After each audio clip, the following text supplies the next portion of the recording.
Okay, நாங்க start பண்ணுவோம் இன்றைக்கு. 2020 பேப்பர் நான் உங்களுக்கு இன்னைக்கு சென்ட் பண்ணி இருந்தேன். இப்போ அதுல உள்ள எம்சிக்யூ கொஷின்ஸை வந்து இன்னைக்கு நாங்க டிஸ்கஸ் பண்ற மாதிரி கழிச்சிருந்தோம். அந்த அடிப்படையில நீங்க செய்திருப்பீங்க என்ற ஒரு நம்பிக்கை கொண்டு இருக்குது. செய்திருந்தா அந்த பேப்பரை நீங்க கொஞ்சம் ரீசெக் பண்ணி கொள்ளுங்க.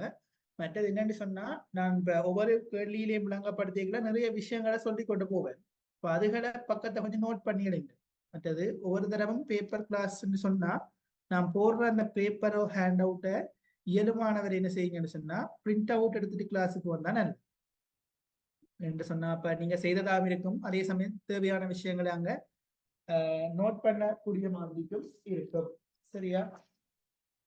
ஓகே, அப்ப அந்த அடிப்படையில நாங்கள் ஸ்டார்ட் பண்ணுவோம். இது வந்து 2020க்குரிய பேப்பர்.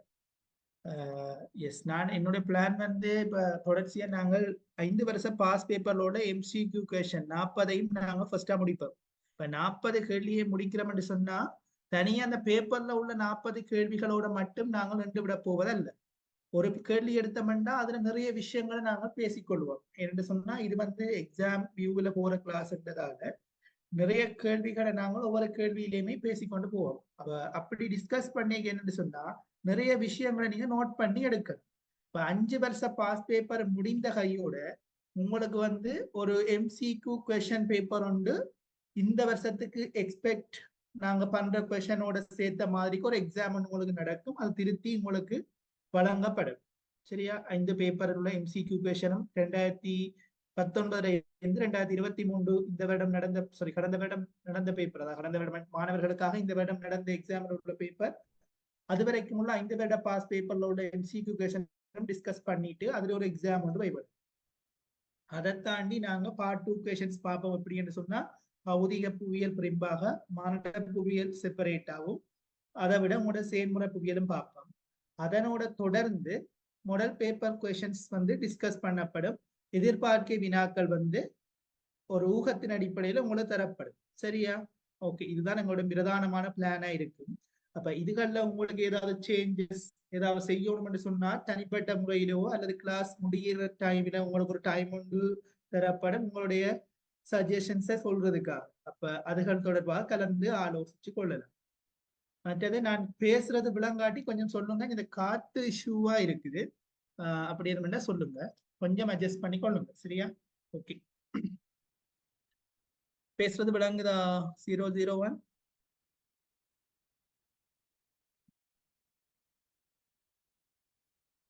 S, okay.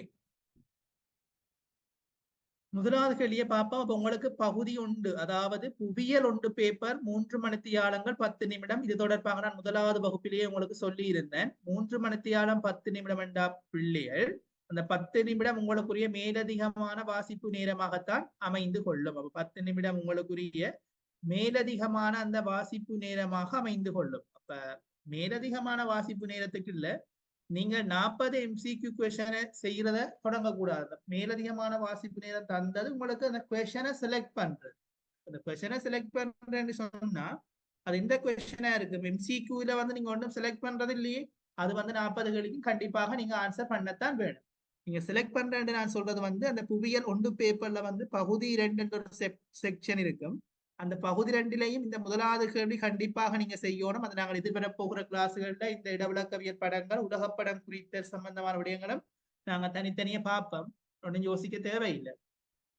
அப்ப இந்த 3, 4, 5 மற்றது 6 இந்த 4 கேள்வியிலையும் நீங்கள் 2 கேள்விகளைத்தான் செய்ய வேண்டும். அப்ப அந்த 2 கேள்வியை செலக்ட் பண்றதுக்குரிய டைம் ஆகத்தான் உங்களுக்கு அந்த 10 நிமிடங்கள் இருக்கும். மேலதிக வாசிப்பு நேரம் புவியியல் 1 பேப்பர்ல தருவதன் பிரதான நோக்கமே அந்த நீங்க அந்த 2 கேள்வி பகுதி 3ல இருக்கிற அந்த 1, 3, 4, 5, 6 என்று சொல்லப்படுகின்ற இந்த கேள்வியில நீங்கள் கண்டிப்பாக 2 கேள்விகளுக்கு விடையளிக்க வேணும். அதை செலக்ட் பண்றதுக்குரிய டைம் தான் அந்த 10 நிமிஷம். சரியா? பாடசாலைகள்ல சில சமயங்கள்ல இனி வர போற எக்ஸாமில மாடல் பேப்பருக்கு ஏற்ற மாதிரி தான் எக்ஸாம் நடக்குது. அநேகமாக எல்லா இடங்கள்லயுமே ஃபீல்டு ஒர்க் சென்டர் என்று சொல்லி FWC தொண்டமனாடு தனுவலியுடைய பேப்பர் தான் நடக்கிறது. அப்ப அந்த பேப்பர்ல வந்து உங்களுக்கு ஸ்ட்ரக்சர், அதாவது ஒரு கட்டமைப்புக்கு ஏற்றாற் போதுதான் தரம் 13க்கு பேப்பர் நடக்கும். அப்ப அந்த பேப்பர் செய்யும் பொழுது பிள்ளைகள் கண்டிப்பாக அந்த 10 நிமிடங்களை நீங்க மேலதிக வாசிப்பு நேரத்தை சரியாக பயன்படுத்தி கொள்ளணும். எப்படி பயன்படுத்தி கொள்ளணும்னு சொன்னா, அந்த வினாக்களை தெரிவு செய்யறதுல நீங்கள் பயன்படுத்தி கொள்ளணும்ன்றதுக்காக நான் அதை சொல்லி இருக்கிறேன். ஏற்கனவே தெரிஞ்சாலும் அது பிரச்சனை ஒன்று இல்லை, நான் சொல்ல வேண்டிய ஒரு கடமை உண்டு, அதனால சொல்லி இருக்கிறேன். சரியா? ஓகே. இப்ப நாங்க இந்தியான் விஷயத்துக்குள்ள வருவோம். இந்தியான் விஷயத்துல நீங்க பாத்தீங்கன்னு சொன்னா முதலாவது கேள்வியை நாங்க பார்ப்போம். முதலாவது கேள்வி என்று சொல்லிகளை பாருங்க பிள்ளைகள். ஒவ்வொரு வினாவுக்கும் சரியான விடையினை தெரிவு செய்து அதற்குரிய இலக்கத்தினை எதிரே உள்ள புள்ளிக்கோட்டுக்குள்ளே எழுத வேண்டும். அப்ப எதிரே உள்ள புள்ளிக்கோட்டுக்கு எழுத வேண்டியது கண்டிப்பான விடயம். எழுதி போட்டு நீங்கள் இந்த பகுதி 1 பேப்பர்ல உள்ள விடைத்தாள் வந்து அப்படியே கையளிக்கப்பட வேண்டும். MCQ கொஸ்டினுக்கு கூட உங்களுக்கு புள்ளடித்தாள்கள் வழங்கப்பட மாட்டாது. புவியியல் பேப்பர்ல அநேகமாக அவர்கள் எதிர்பார்க்கிறது வந்து இந்த விடையை வந்து நீங்க இதிலேயே எழுத வேண்டும். பல்தேர்வு வினாக்கள் இருக்கும். பல்தேர்வு வினாக்களுக்கான விடைகள் இவ்வினாத்தாளிலேயே எழுதப்பட வேண்டும். உள்ளடித்தாள்கள் வழங்குவது இல்லை. சரி, அது ஞாபகம் வச்சுக்கொள்ளுங்க. சில சமயங்கள்ல எக்ஸாமினேஷன் டிபார்ட்மெண்ட் கூட தவறுதலாக உங்களுக்கு உள்ளடித்தாள்களை வழங்க முனைவார்கள். அந்த சந்தர்ப்பத்துல கூட நீங்கள் இன்ஸ்ட்ரக்ஷனை காட்டி சொல்லணும், எங்களுக்கு புள்ளடித்தாள்கள் தேவையில்லை, இதுதான் செய்ய வேண்டும் என்றது. ஏன்னா இதுதான் உங்களோட கண்டிப்பான ரூல்ஸா இருக்கு. சரியா? ஓகே. முதலாவது கேள்வியை நாங்க பார்ப்போம். பின்வரும் கருப்பொருள் படங்களில் எதனை புள்ளிப்படம் ஒன்றினால் மிக பொருத்தமாக எடுத்துக்காட்ட முடியும்? ஓரளவுக்கு நீங்க என்னோட கதைங்க. அட்லீஸ்ட் பாய்ஸ் என்று சொன்னா கொஞ்சம் கதைச்சு கொள்ளையிலும், மேக்கி ஒன் பண்ணி கூட கதைக்கணும். கேர்ள்ஸ் என்று சொல்லி கதைக்கிறதுல ஏதாவது ஷை அப்படி இஷ்யூ இருந்தா நீங்க எனக்கு சாட் பாக்ஸ்ல வந்து ஆன்சரை போடுங்க. ஏன்னா கிளாஸ் வந்து கொஞ்சம் என்ன சொல்றது, இன்ட்ரெஸ்டிங்காயும் போகணும், உங்களுக்கும் விளங்குற மாதிரி அமையணும்டா நீங்க ஒரு ஆள் எங்க கூட பேசிட்டு இருந்தா தான் நல்லா. சரியா? அப்ப 7 மாணவரை என்னோட பேசிட்டு கிளாஸை கொண்டு போவோம். ஏன்னா இந்த கிளாஸ் முழுக்க முழுக்க உங்களுடைய நலன் கருதியதாகத்தான் இருக்க போகுது. அப்ப நீங்க பேசுறதை வச்சு கொண்டுதான் நானும் இந்த கிளாஸை வந்து நகர்த்தி செல்லலாம். சரியா? ஓகே. பின்வரும் கருப்பொருள்களில் எதனை புள்ளிப்படம் ஒன்றினால் மிக பொருத்தமாக எடுத்துக்காட்ட முடியும் என்றதான் உங்களோட முதலாவது கேள்வி. பின்வரும் கருப்பொருள்கள்ல எதனை புள்ளிப்படம் ஒன்றினால் எடுத்து காட்டுவது, புள்ளிகள் மூலம் எடுத்து காட்டுவது, அதான் கேள்வி. அப்ப நீங்க படிச்சிருப்பீங்கள், புள்ளிகள் மூலமாக எடுத்து காட்டுவதென்றால் இது வந்து எதனோட சம்பந்தப்பட்ட பாடம் என்று சொன்னா செயன்முறை புவியியல். செயன்முறை புவியியல்ல உங்களுக்கு வரைபடங்கள் சம்பந்தமான ஒரு பாடம் ஒன்று இருக்குது. குறிப்பாக கூம்பக பார் வரைபடம், கல்பார் வரைபடம், சலாகை வரைபடம், பிரிக்கப்பட்ட வட்டங்கள், கூட்டுபார் வரைபடம் என்று சொல்லி வரைபடங்கள் என்ற ஒரு பகுதி இருக்கு. சரியா? அப்ப நான் இந்த பாடங்கள் ஒவ்வொரு கேள்வியும் செய்ய சொல்ற முக்கியமான பாயிண்ட்ஸ்களை இயலுமானவரை நோட் பண்ணி எடுங்க. அப்ப அதை நான் வந்து பேப்பர் செய்ய சொல்லிக் கொண்டு போவேன். உங்களுக்கு தேவையானதை நீங்க நோட் பண்ணி எடுத்துக்கொள்ளுங்க பிள்ளைகள். இல்லைன்னு சொன்னா ரெக்கார்டிங்க போட்டு திருப்பியும் கேட்டுக்கொள்ள முடியும். சரியா? நோட் பண்ணி எடுக்கிறது வந்து பரீட்சையில இலகுவான புள்ளி எடுப்பதற்கான ஒரு வழிமுறை. என்னன்னா நேரத்தை வீண்விரியம் செய்யக்கூடியது. கிளாஸுக்கு வந்து ரெக்கார்டிங் பார்க்க வேண்டிய ஒரு அவசியம் இல்லை. இயலுமானவரை கிளாஸ்லயே அதெல்லாம் விளங்கிடும். சரியா? ஏன்னா உங்களோட டைம் வந்து இருக்க போற காலத்தை சரியாக பயன்படுத்தணும். சரியா? அதான் என்னுடைய பிரதான என்னுடைய நோக்கமும் சரி, உங்களுடைய நோக்கமும் சரி, சரியாக நாங்கள் பயன்படுத்தி கொள்ளுவோம். இப்ப பாருங்க பிள்ளைகள், அப்ப இந்த முதலாவது கேள்விக்கு நாங்க என்ன விடை எடுக்கலாம்? நீங்க உங்களுடைய இந்த எக்ஸ்பெக்ட் பண்ணுவோம் ஆன்சர். நாங்க 2 மணி நேரத்துக்குள்ள எங்களோட 40 கொஸ்டின் முடிக்கணும். ட்ரை பண்ணி முடிப்போம் இன்ஷா அல்லாஹ். ஓகே, சொல்லுங்க பாப்பா, முதலாவது கேள்விக்கு என்ன விட பிள்ளைகள்? கொஞ்சம் ஆன்சரை அன்மியூட் பண்ணிட்டு சொல்லிடும், இல்லைன்னு சொன்னா சாட் பாக்ஸ்ல சரி போடுங்க. அதுக்கப்புறம் நான் டிஸ்கஸ் பண்றேன். கொஞ்சம் வேகமா சொன்னீங்கன்னா நல்லா. பிள்ளைண்டாலும் பரவாயில்ல, சொல்லுங்க, பேசுங்க.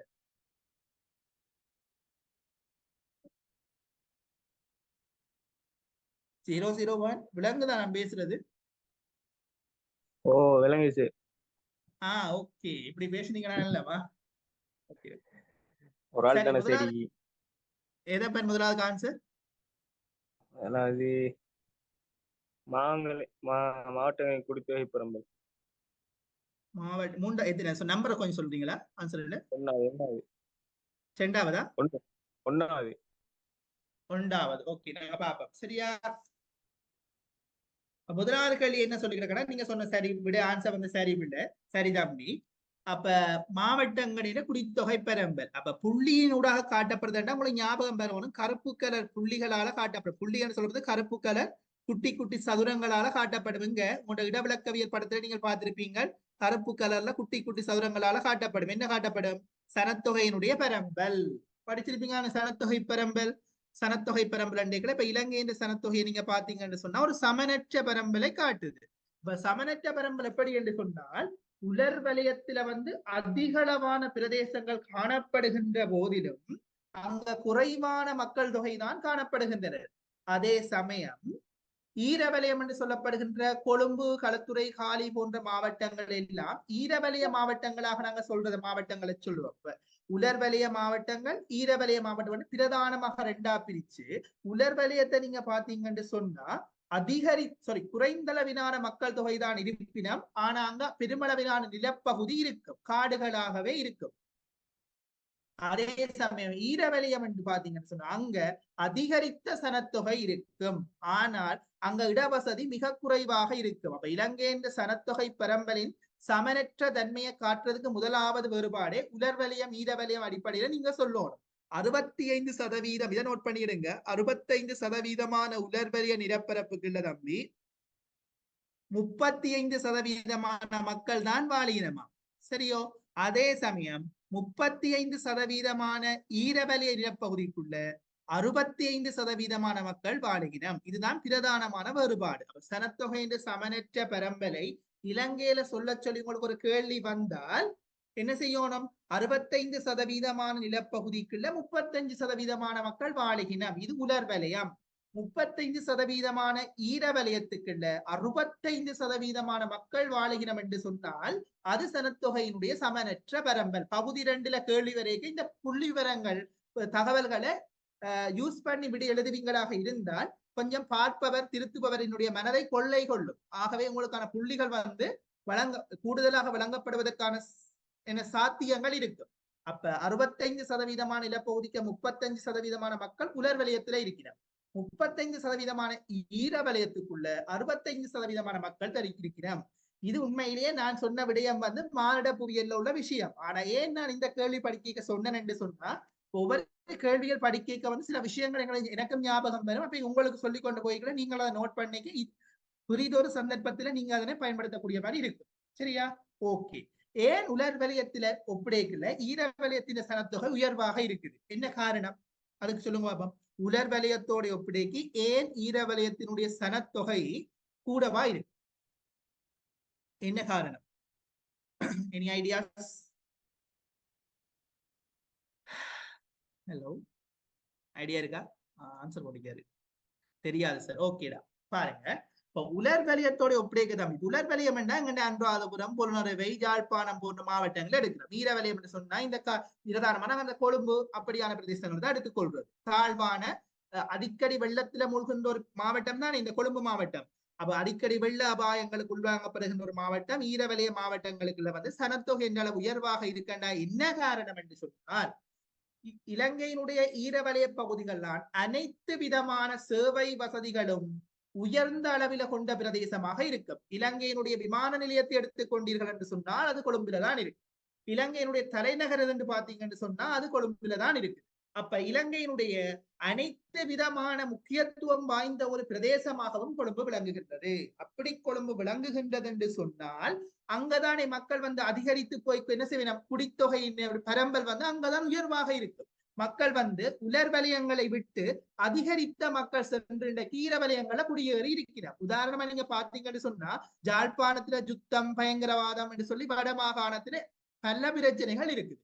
அதே சமயம் வேலை வாய்ப்பு குறைவு, மக்களுக்கு இடையிலே இன மத ரீதியிலையும் பல்வேறுபட்ட பிரச்சனைகள் இருக்குது. இப்படியான காரணங்களால சேவை வசதிகள் என்பது போதிய அளவில் இல்லை. இப்ப உதாரணமாக ஒரு புற்றுநோய் வந்துட்டு என்று சொன்னால் அந்த புற்றுநோயினுடைய குணப்படுத்துகின்ற சத்திர சிகிச்சைகள் சம்பந்தமான எல்லா விடயங்களுமே கொழும்புல தான் உயர்ந்த அளவில் இருக்குது. ஆகவே கொழும்பை நோக்கித்தான் என்ன செய்யணும்? மக்கள் போகினம். அப்ப உலர் வலயத்தில இருந்து ஈரவலயத்துக்கு மக்கள் போய் குடியேறினம் என்று சொன்னால் அதுக்கான காரணம் பிரதான காரணம் வந்து சேவை வசதிகள் போன்ற மற்ற உட்கட்டுமான பணிகள் என்று சொல்லுங்க, வீதிகள், நெடுஞ்சாலைகள் போன்ற அபிவிருத்தி பணிகள் எல்லாம் உயர்ந்து விளங்குகின்ற இடமாக இலங்கையினுடைய ஈரவலயம் காணப்படுகின்றது.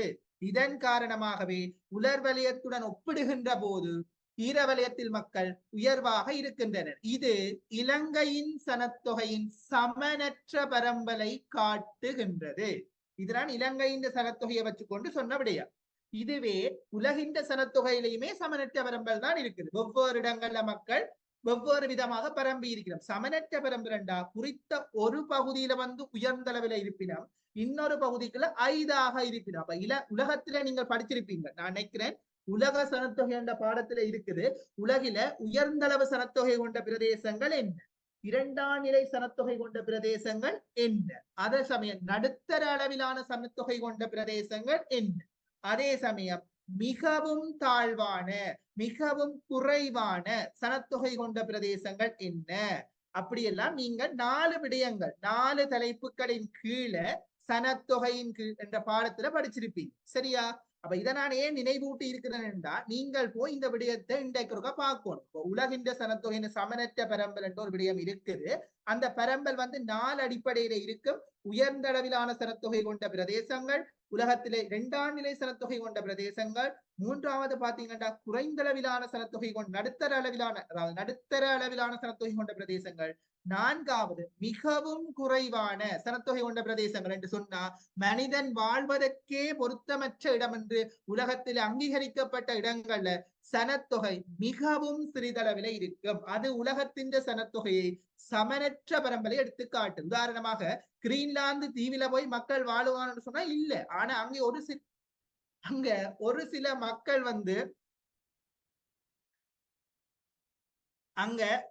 சில மக்கள் வந்து என்ன செய்யணும்டா பிள்ளைகள், போய் வாழுகினம் இரண்டு சொன்னா அவர்களுடைய மூதாதையர்கள் ஏதோ ஒரு காரணம் கருதி அங்க போய் குடியேறி இருப்பினம்.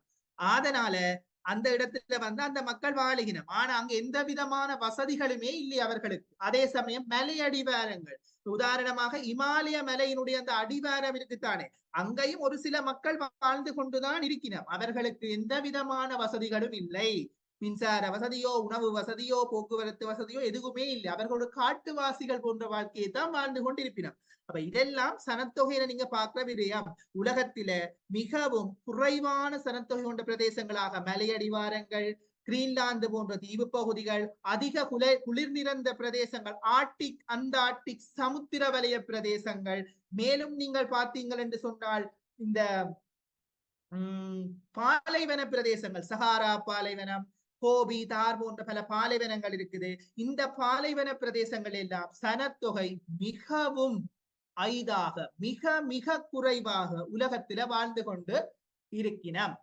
அப்ப இவ்வாறு இருக்கிற அடிப்படையில நாங்க உலகத்தின் சனத்தொகையும் சமனற்ற பரம்பலை தான் கொண்டுள்ளது என்ற ஒரு விடயத்தை தெளிவுபடுத்திக் கொள்றோம். ஆனா இது தொடர்பான பல கேள்விகள் அண்மைய காலங்கள்லயும் சரி, இதுக்கு முன்னுக்குள்ளிய பல 2019க்கு முன்னுக்குள்ள பாஸ் பேப்பர்ல நீங்க எடுத்து பார்த்தாலும் சரி, இவை தொடர்பான வினாக்கள் வந்து கொண்டுதான் இருக்குது. சனத்தொகையினுடைய சமனற்ற பரம்பல், அது இலங்கையிலும் சமனற்ற பரம்பல் தான், உலகத்திலையும் சமனற்ற பரம்பல் தான். இப்ப நான் சாதாரணமாக ஒரு சில விடயங்களை மாத்திரம் சொல்லி இருக்கிறேன். இது மேலதிகமான தகவல் வந்து மானிட புவியியல் படிக்கும் பொழுது வழங்கப்படும். சரியா? ஓகே, இப்ப நாங்க இந்தியான் விஷயத்துக்கு வருவோம். பாஸ் பேப்பர் கேள்வியை பார்ப்போம் இல்லை. அப்ப இந்த கேள்விக்கு உண்மையில சரியான விட மாவட்டத்தின் குடித்தொகை பரம்பல் உலகத்தில சமனற்று பரம்பி இருக்கின்றது. இதனை காட்டுவதற்காக இலங்கையிலும் சரி உலகத்திலும் சரி கருப்பு கலரான சதுர அடிப்படையில நிறந்தீட்டப்பட்ட ஒரு கோட்டால காட்டப்படும். இலங்கையில பாத்தீங்கன்னு சொன்னா இப்படித்தான் காட்டப்படும். இலங்கையின் இடவிலக்கப்படத்தால் பார்த்திருப்பீங்க தானே, 92 பிரிவுகளாக மெட்ரிக் தேசப்படம் பிரிக்கப்பட்டிருக்கும். சரியா? ஹலோ, சமனற்ற பரம்பரை காட்டுதான் புள்ளிப்படம் காட்டுதா? எஸ். அப்ப அந்த விஷயத்தை சொல்லவா. சரியா? அப்ப இலங்கையினுடைய மாவட்டங்கள்ல சமனற்ற பரம்பரை காட்டுவதற்காக மட்டும் இல்ல புள்ளிப்படம் என்று சொல்றது, அது இல்லை. புள்ளிப்படம் இந்த விடை 5 அவன் கேட்ட விஷயம், புள்ளிப்படம் ஒன்றினால் மிகவும் பொருத்தமாக எடுத்து காட்டுவது என்று சொன்னா, இங்க நீங்க பாக்குற அந்த புள்ளி என்றது அவன் என்னத்தை சொல்லுது என்று சொன்னால் ஒரு கட்டடம். இப்ப நீங்க படிச்சிருப்பீங்க, அந்த கட்டடங்களை காட்டுவதற்கு நாங்க புள்ளிகளைத்தான் பயன்படுத்துறோம். சரியா? அந்த அடிப்படையில தான் மாவட்டத்தின் குடித்தொகை பரம்பலை காட்டுறதுக்கு அவன் புள்ளியாக பயன்படுத்தி இருக்கின்றான். அதே சமயம் சமனற்ற பரம்பலை காட்டுவதற்கு புள்ளி பயன்படுத்துவதற்கு நீங்கள் தவறாக விளங்கிக் கொள்ளக் கூடாது. சமனற்ற பரம்பலை காட்டுவதற்கு புள்ளிகள் பயன்படுத்தப்படவில்லை. நானே சொன்ன விஷயம் என்று சொன்னா, இப்ப சாதாரணமா குடித்தொகை பரம்பல் என்றபடியா நான் உங்களுக்கு அந்த சமனற்ற பரம்பலை சொன்னேன். மற்றும்படி சமனற்ற பரம்பலை ஒரு காலமும் புள்ளிகளால நாங்கள் காட்டுவது இல்லை. அது வந்து அப்படி ஒரு கேள்வியும் வரப்போறதும் இல்லை உங்களோட பிள்ளைகள். சரியா? அப்ப இந்த கேள்வி என்ன கேட்டுக்கிறாங்க, புள்ளிப்படம் ஒன்றினால் காட்டுவதற்கு மிகவும் பொருத்தமான தலைப்பு எதென்று சொன்னா, உண்மையிலேயே நீங்க பாத்தீங்கன்னா உதாரணமா உங்களுக்கு 250,000 படத்தை காட்டினா கொஞ்சம் விளங்கும் பண்ணி நினைக்கிறேன். ஒன்றுக்கம்பது படம் பார்த்திருக்கீங்களா? எக்ஸாம்ஸ் எழுதிருப்பீங்கண்ணே. ஓ சரி. கொஞ்சம் பாருங்க. நான் இப்ப தட்டிட்டு போறது தெரியுதா உங்களுக்கு? யா ஓ ஐ சரி ஓ திங்க் சரி. இது யா இப்படி ஒரு படம். இது வந்து கூட எக்ஸாம் எழுதுறதுக்கு கலர் பிரிண்ட் தான் தருவாங்க. இது வந்து மார்க்கிங் ஸ்கீம்ல உள்ள படம் என்றபடியா கொஞ்சம் கலர் பிரிண்டா இல்ல. அப்ப இதுல பாருங்க, அந்த கருப்பு கலர்ல சதுர பெட்டிகள் இருக்கு தானே தம்பி? அப்ப இதுகள் தான் தம்பி என்னன்னு சொன்னா சமனற்ற பரம்பலை காட்டுகின்ற குடித்தொகை வந்து எல்லா இடங்களையும் பல சமனற்று பரம்பி இருக்குது. அந்த குடித்தொகையை காட்டுறதுக்காக அவர்கள் பயன்படுத்தி இருக்கிற அந்த குறியீடு தான் இந்த கருப்பு கலர் டொட். சரியா? அது உண்மையில டொட்டா தான் இருந்தது தம்பி. பிறகு பிற்பட்ட காலங்கள் அது சதுரமாக அவர்கள் கீறிக்கொண்டு போயினோம். சரியா? அப்ப இந்த சதுரம் என்றது உண்மையிலேயே குடித்தொகையினுடைய அந்த பரம்பல் வந்து புள்ளிகளால காட்டப்படும். சரியா? இந்த குடித்தொகையின் பரம்பலை வந்து நீங்க பாத்தீங்கன்னு சொன்னா இலங்கையில நேர்கோட்டு குடியிருப்பு ஒன்று இருக்குது. நேர்கோடு அல்லது நாடா குடியிருப்புன்னு சொல்லுவாங்க. மற்றது சிதறல் குடியிருப்பாக இருக்கும். மற்றது வந்து கொத்தணி குடியிருப்பாக இருக்கும். அப்ப இலங்கையின் குடியிருப்பு பரம்பலை நீங்க படிச்சீங்க. ஏன் குடியிருப்புக்கு வந்து கருப்பு கலர் அந்த பெட்டியால காட்டுறோம்னு சொன்னா கட்டடங்கள் தானே குடியிருப்புகளை புலப்படுத்து. சரியா? குடியிருப்பு ஒன்று இருக்குன்னு சொன்னா கண்டிப்பாக அங்க கட்டடங்களை வச்சுதானே நாங்க அந்த குடியிருப்பை புலப்படுத்துவோம். அது இல்லையோமோ? ஓம் தானே? ஓ சரி ஹலோ. ஓ சரி. ஓ எஸ், குடியிருப்புகளை நாங்கள் புலப்படுத்துறது வந்து கட்டடங்களை வச்சுக்கொண்டுதானே புலப்படுத்துவோம். அந்த ஓ அடிப்படையில கட்டடங்களை தான் நாங்க அந்த கருத்து கலரால காட்டுறோம். அப்ப இலங்கையின் குடியிருப்பு பாங்க பாத்தீங்கன்னு சொன்னா இலங்கையின் குடியிருப்பு பாங்குகள்ல சிதறல் குடியிருப்பாக இருக்கு. வெவ்வேறு இடங்கள்ல சிதறி போயிருக்கு. அடுத்தது ஒரு இடத்தை நெச்சுங்கி போயிருக்கும். அதான் கொத்தணி குடியிருப்பு என்ற பாடத்துல படிச்சிருப்பீங்க. கொத்தணி குடியிருப்பு, சிதறல் குடியிருப்பு. அடுத்தது நேர்கோடு அல்லது நாடா குடியிருப்பு. அப்படி என்னண்டா அதெல்லாம் நேர்கோடு கொஞ்சம் அல்லது நாடா என்ன? அதெல்லாம் கொஞ்சம் டீப்பா விளங்கப்படுத்தணும். விளங்கப்படுத்தணும். ஓகே, இன்றைக்கு நாங்க வந்து இந்த பாஸ்ட் பேப்பர் கொஸ்டின் தானே போட்டுக்கிறேன் 40 கேள்வியும். நான் உங்களுக்கு ஆ செய்முறை புவியியல் என்ற பாடத்துல வந்து கண்டிப்பாக இந்த படங்களை வந்து தெளிவாக உங்களுக்கு சொல்லி தருவேன். அதே சமயம் மானிட புவியியல்ல வந்து குடியிருப்புகள், சனத்தொகை, உலகத்தின் சனத்தொகை, இலங்கையின் சனத்தொகை எல்லாமே அழகாக நான் உங்களுக்கு விளங்கப்படுத்துவேன். சரியா? சரி. ஓகே ஓகே தானே? ஓகே. இன்றைக்கு ஓ வந்து நாங்க இந்த கேள்வி இன்றைக்கு வந்து எம்சிக்யூ கொஸ்டின் முடிக்கிறதுக்கு ஏற்ற மாதிரி நோமலா தான் சொல்றேன். இதை பற்றிய பூரணமான விளக்கம் மானிட புவியியல் கிளாஸ்ல உங்களுக்கு கண்டிப்பாக விளங்கப்படும். சரியா? Okay okay. ஓகே. அப்ப நீங்க நார்மலா யோசிச்சு வச்சிருங்க. இலங்கையின் குடியிருப்புகள் வந்து சிதறி அமைஞ்சிருக்கும், கொத்தணியாக இருக்கும், நேர்கோடு வடிவில் இருக்கும். சிதறலா இருக்குன்னு சொன்னா ஒவ்வொரு இடங்களும் சிதறி போயிருக்கும். அப்ப ஒவ்வொரு இடத்துல ஒவ்வொரு கருப்பு டோட் கிடக்கு. பாருங்க, இந்த படத்துல பாத்தீங்கன்னா இதுல ஒன்று கிடக்குது, இதுல ஒன்று கிடக்குது. அப்ப ஒவ்வொரு இடங்கள்ல சிதறி இருக்கும். ஒரு இடத்தையே வந்து நெருங்கி இருக்கும்னு சொன்னா, இப்ப ஒரு இடத்தை நெருங்கி இருக்கும்னு சொன்னா நான் எப்படி சொல்றேன்னு சொன்னா கருப்பு கலர்ல வந்து படத்தை பாத்தீங்கன்னு சொன்னா இப்படி இருக்கும். இப்படி ஒரு இடத்தையே நிறைய இடங்கள், நிறைய சதுரங்கள், இப்படி நிறைய குட்டி குட்டி சதுரங்கள் ஒரு இடத்தையே நெருங்கி ஒரு வட்டம் மாதிரி ஒரு பகுதிக்குள்ள இருக்கும். அதை சொல்வார்கள் கொத்தணி குடியிருப்பு. என்ன குடியிருப்பு? கொத்தணி குடியிருப்பு. அடுத்தது பாத்தீங்கன்னு சொன்னா நேர்கோடு அல்லது நாடா குடியிருப்புன்னு சொன்னா இப்ப இது ஒரு வீதி போகுதுன்னு சொன்னா இந்த வீதியின் ரெண்டு மரங்கிலேயுமே குடியிருப்புகள் இருக்கும். வீதியின் ரெண்டு மரங்கிலேயும் குடியிருப்பு இருக்கும். நடுவில் ரோட்டு போய்கொண்டு இருக்கும். அதே சமயம் மகாவலி கங்கையாறு, கல்லோயா என்று சொல்லப்படுகின்ற நீர்த்தேக்கங்கள் இருக்குத்தானே, நீர்த்தேக்கங்கள் எல்லாம் இரண்டு மரங்கிலேயுமே குடியிருப்பு இருக்கும். மகாவலி ஆற்றின் இரண்டு மரங்கிலேயுமே குடியிருப்பு இருக்கும் என்று சொன்னால் அதுவும் ஒரு நேர்கோட்டு குடியிருப்பு அல்லது நாடா குடியிருப்பு. அப்ப நேர்கோட்டு குடியிருப்பு, நாடா குடியிருப்பு நோமலா நோட் பண்றா எப்படி நோட் பண்ணுவீங்கன்னு சொன்னா வீதியின் இருமரங்கிலும் அல்லது ஆறுகளின் இருமரங்கிலும் அமைந்து காணப்படுகின்ற குடியிருப்புகளாக இது இருக்கும். கொத்தணி குடியிருப்புண்டா ஒரு இடத்துல குடியிருப்பு வந்து நெருங்கி இருக்கு. சிதறல் குடியிருப்புண்டா குடியிருப்புகள் ஆங்காங்கே பரந்து காணப்படும். இவ்வளவத்தையுமே இந்திய கிளாஸ்க்கு நீங்க ஞாபகப்படுத்தி வச்சுக்கணும். சரியா? மேலதிகமான விளக்கம் உங்களுக்கு அடுத்த கிளாஸ்ல வழங்கப்படும். சரி, இப்ப நாங்க கேள்விக்கு வரோம். கொஞ்சம் வேகமா பார்க்கணும். முதலாவது கேள்வியிலே இவ்வளவு டைம் போகுது. நாங்க கவலைக்கிட்ட சரி எல்லாம் டீப்பா பார்க்க தர வேணும். ஓகே. அப்ப முதலாவது கேள்விக்கு நாங்க உண்மையிலேயே விட என்னென்னு பிள்ளைகள் சொன்னோம் என்று சொன்னா மாவட்டங்களில குடித்தொகை பரம்பரை. குடித்தொகை பரம்பரை தான் நாங்கள் என்ன சொல்லுவோம் புள்ளிப்படம் ஒன்றினால காட்டுறோம். அதே சமயம் புள்ளிப்படம் என்றா என்னன்னு சொன்னா ஜிபிஎஸ், GIS, RS மூன்று படிச்சிருப்பீங்க. நவீன தொழில்நுட்ப முறைகள். சரியா? இதுல கண்டிப்பாக ஒரு கேள்வி பிள்ளைகள் எக்ஸாமுக்கு வரும். எங்க வரும்னு சொன்னா பகுதி அதாவது MCQ கொஸ்டின்ல ஒன்று அல்லது 2 வினா வரும். அதே சமயம் அந்த புவியல் ஒன்று பேப்பர்ல அந்த சாய்ஸ் பண்ற கேள்வி இருக்குதானே 3-4 கேள்வியில 2 செய்யணும். அந்த 2 கேள்வியில கண்டிப்பாக GPS, GIS, RS இதுல ஏதாவது ஒரு கேள்வி கண்டிப்பாக உங்களுக்கு எக்ஸாமுக்கு வரும். அது தொடர்பான விளக்கங்கள் நோட்ஸ் எல்லாம் அது தொடர்பான நோட்ஸ் எல்லாம் உங்களுக்கு நான் தருவேன். அப்ப அதை பத்தி நீங்க யோசிக்காதீங்க. என்னன்னா இன்றைக்கு வந்து இந்த கிளாஸ் வந்து 40 நிமிஷத்துல கட் ஆகும். நீங்க திருப்பி ரீஜாயின் பண்ணுங்க. சரியா? பேக்கேஜ் இன்றைக்கு கொஞ்சம் இஷ்யூ ஒன்றிக்கிறபடியா 40 நிமிஷத்துல கட் ஆகும். திருப்பி நீங்க ரீஜாயின் பண்ணுங்க செஷன்ல கட் ஆனா. ஓகே. அப்ப அடுத்த பாருங்க. அப்ப இந்த கேள்விக்கு வந்து அப்ப இந்த சரியான விட வந்து மாவட்டங்களோட குடித்தொகை பெரம்பெல்லாம் சரி. ஏனென்று சொன்னா அதுதான் கருப்பு கலர்ல காட்டப்படும். இப்ப நகர மையங்களோட குடித்தொகை வளர்ச்சி கிராஃப் சொல்லி ஒன்று படிச்சிருப்பீங்க தானே? அது அது புள்ளியில காட்டேலுமா தம்பி? குடித்தொகை வளர்ச்சி கிராஃப புள்ளியில காட்டேலுமா? இல்ல சார்.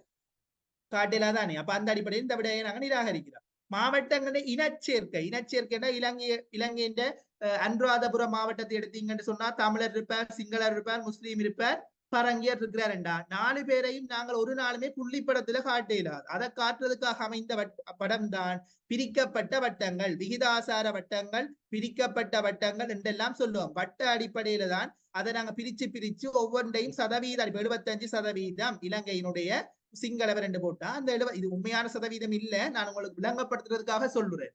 விகித சம வட்டங்கள் அல்லது பிரிக்கப்பட்ட வட்டங்கள் அடிப்படையில காட்டப்படுகின்ற ஒன்றுதான் மாவட்டங்களின் இன சேர்க்கை. அதையும் நாங்கள் புள்ளிகள்ல காட்ட முடியாது. அடுத்தது புகலிடங்களுக்கு இடையில் காட்டு யானைகளின் இடப்பெயர்வு பாம்பு. காட்டு யானைகள் ஒரு இடத்தால இடம்பெயரும் என்று சொன்னா அதுல நாங்கள் ஒரு நாள் புள்ளிகளால காட்டலுமா? காட்டு யானைகள் போகுது என்று சொன்னா அதுக்குரிய காட்டு யானைகளுக்குரிய ஒரு படத்தை போட்டு அதை தடை செய்து காட்டி விடலாம், அல்லது அதோடு சம்பந்தப்பட்ட படங்களை தான் போட முடியும். அதுக்கு ஒரு காலமுமே நாங்கள் புள்ளிகளை பாவிப்பது இல்லை. மாகாணங்களின் வீதிகளின் அடர்த்தியை நாங்கள் இப்போ அது புள்ளிகள்ல காட்டுவோமா? வீதிகளின் ஒரு கொழும்புக்கு நீங்க போறீங்க, கொழும்புக்கு போய்க்கல அதுல வீதிகளினுடைய கிலோமீட்டர் இந்த இடத்துல வேக எல்லை எவ்வளவு, அதனுடைய அடர்த்தி எவ்வளவு எல்லாம் அதுகளுக்குரிய கணித எண்களால தான் காட்டப்படுமே ஒழிய ஒரு காலமும் அவற்றை நாங்கள் புள்ளிகளால காட்டுவதில்லை. ஆகவே உங்களுக்கு இதுல விடையை இலகுவாக தெரிந்தெடுக்க முடியும் தானே? புள்ளிகளாக காட்டுவதுன்னு சொன்னா இப்ப விளக்கம் தெரியாட்டியும் நோமலா நீங்கள் இந்த கேள்விக்கு விடையை வந்து கண்டுபிடிக்கலாம். பரம்பல் என்று சொன்னா இலங்கையில ஒரு நாட்டிலேயோ அல்லது இலங்கை எங்கண்ட நாட்டிலேயோ அல்லது உலகத்திலேயோ சமனற்று பரம்பி இருக்கிற ஒரு குடித்தொகை பரம்பல் அல்லது குடித்தொகை என்ற பரம்பலை காட்டுறதுனா கண்டிப்பாக கருப்பு கலர் புள்ளிகளாலதான் காட்டப்படும். அதை நீங்க ஞாபகம் வச்சுக்கொண்டீங்களா? சரி, இவ்வளவு சொன்னது விளங்கிச்சா தம்பி?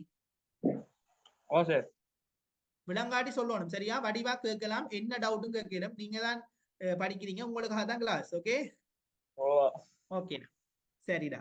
அடுத்த கேள்வியை பார்ப்போம். பூகோள இடைநிலைப்படுத்தல். சாரி, நீங்க யோசிக்காதீங்க, கண்டிப்பா நான் செய்யறேன்.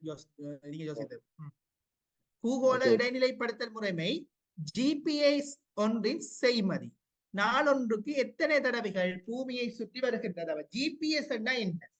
பூகோள, இதுக்கான சரியான தமிழ் பதம் என்னென்றா பூகோள இடைநிலைப்படுத்தல் முறைமை. தமிழ்ல கேள்விய கேட்பார். ஜிபிஎஸ் போடாம தனியா தமிழ்ல மட்டும் போடுவான். அப்ப உங்களுக்கு கண்டிப்பாக தமிழ்லையும் தெரிஞ்சிருக்கணும். ஜிபிஎஸ் என்றது பூகோள இடைநிலைப்படுத்தல் முறைமை. ஜிஐஎஸ் என்றது புவியியல் தகவல் முறைமை. ஜிஐஎஸ் என்றது புவியியல் தகவல் முறைமை. ஆர்எஸ் என்றது வந்து ரிமோட் சென்சிங், இங்கிலீஷ்ல சொல்லுவாங்க. அதை சுருக்கி ஆர்எஸ் என்று குறிப்பிடுற தொலையுணர்வு தொழில்நுட்பம்.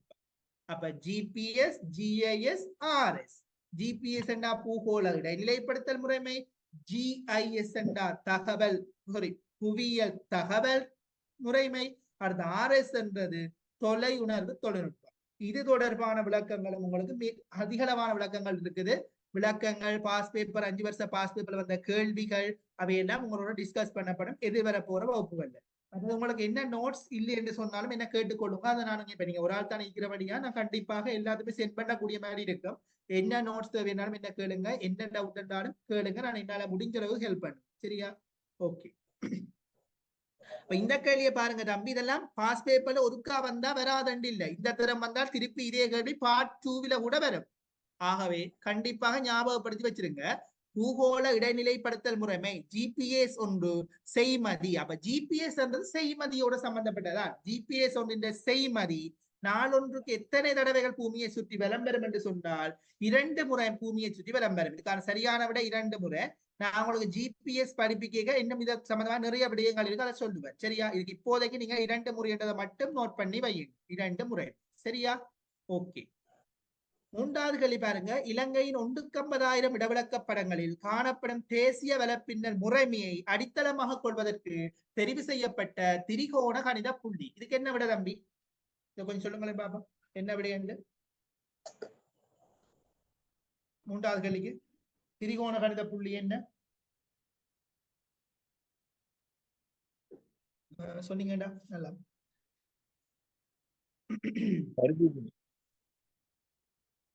இதுக்கு சரியான எதப்ப நாலாவதா? இது வந்து பிள்ளையாரு நீங்க சொன்னது பிள்ளை. இதுக்கு சரியான விடை என்ன சொன்னா சொல்லுங்க அப்ப.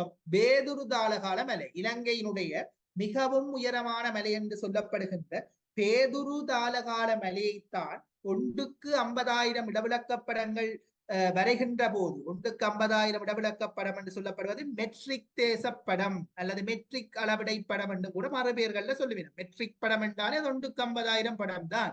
அப்ப அந்த படங்கள்ல உள்ள அந்த மெட்ரிக் படத்தை வந்து 92 பிரிவுகளாக பிரிச்சிருக்கிறார். கொஞ்சம் நோட் பண்ணி வையுங்க. மெட்ரிக் தேசப்படம் எத்தனை பிரிவுகளாக பிரிக்கப்பட்டுள்ளது? அப்ப இலங்கையினுடைய 25 மாவட்டங்களையும் மெட்ரிக் தேசப்படத்தின் அடிப்படையில 92 பிரிவுகளாக பிரிக்கப்பட்டது. இதை கண்டிப்பா நோட் பண்ணி வையுங்க, எக்ஸாமுக்கு வரும். 92 பிரிவுகளாக பிரிக்கப்பட்டிருக்கு. சரியா? அந்த 92ல 89 படத்தாள்கள் தான் நாங்கள் இப்ப அச்சிடப்பட்டது. அப்ப அச்சிடப்பட்ட தாள்களை தெரிந்து கேட்டா 89. அதையும் நோட் பண்ணு. பிரிக்கப்பட்டது 92, அச்சிடப்பட்டது 89. அச்சிடப்பட்டது 89. சரியா? நோட் பண்ணிட்டீங்களா? ஓகே. ஏன் 92 பிரிச்சு போட்டு 89 அச்சிட்ட வேண்டிய உங்களுக்கு ஒரு டவுட் வந்திருக்கு.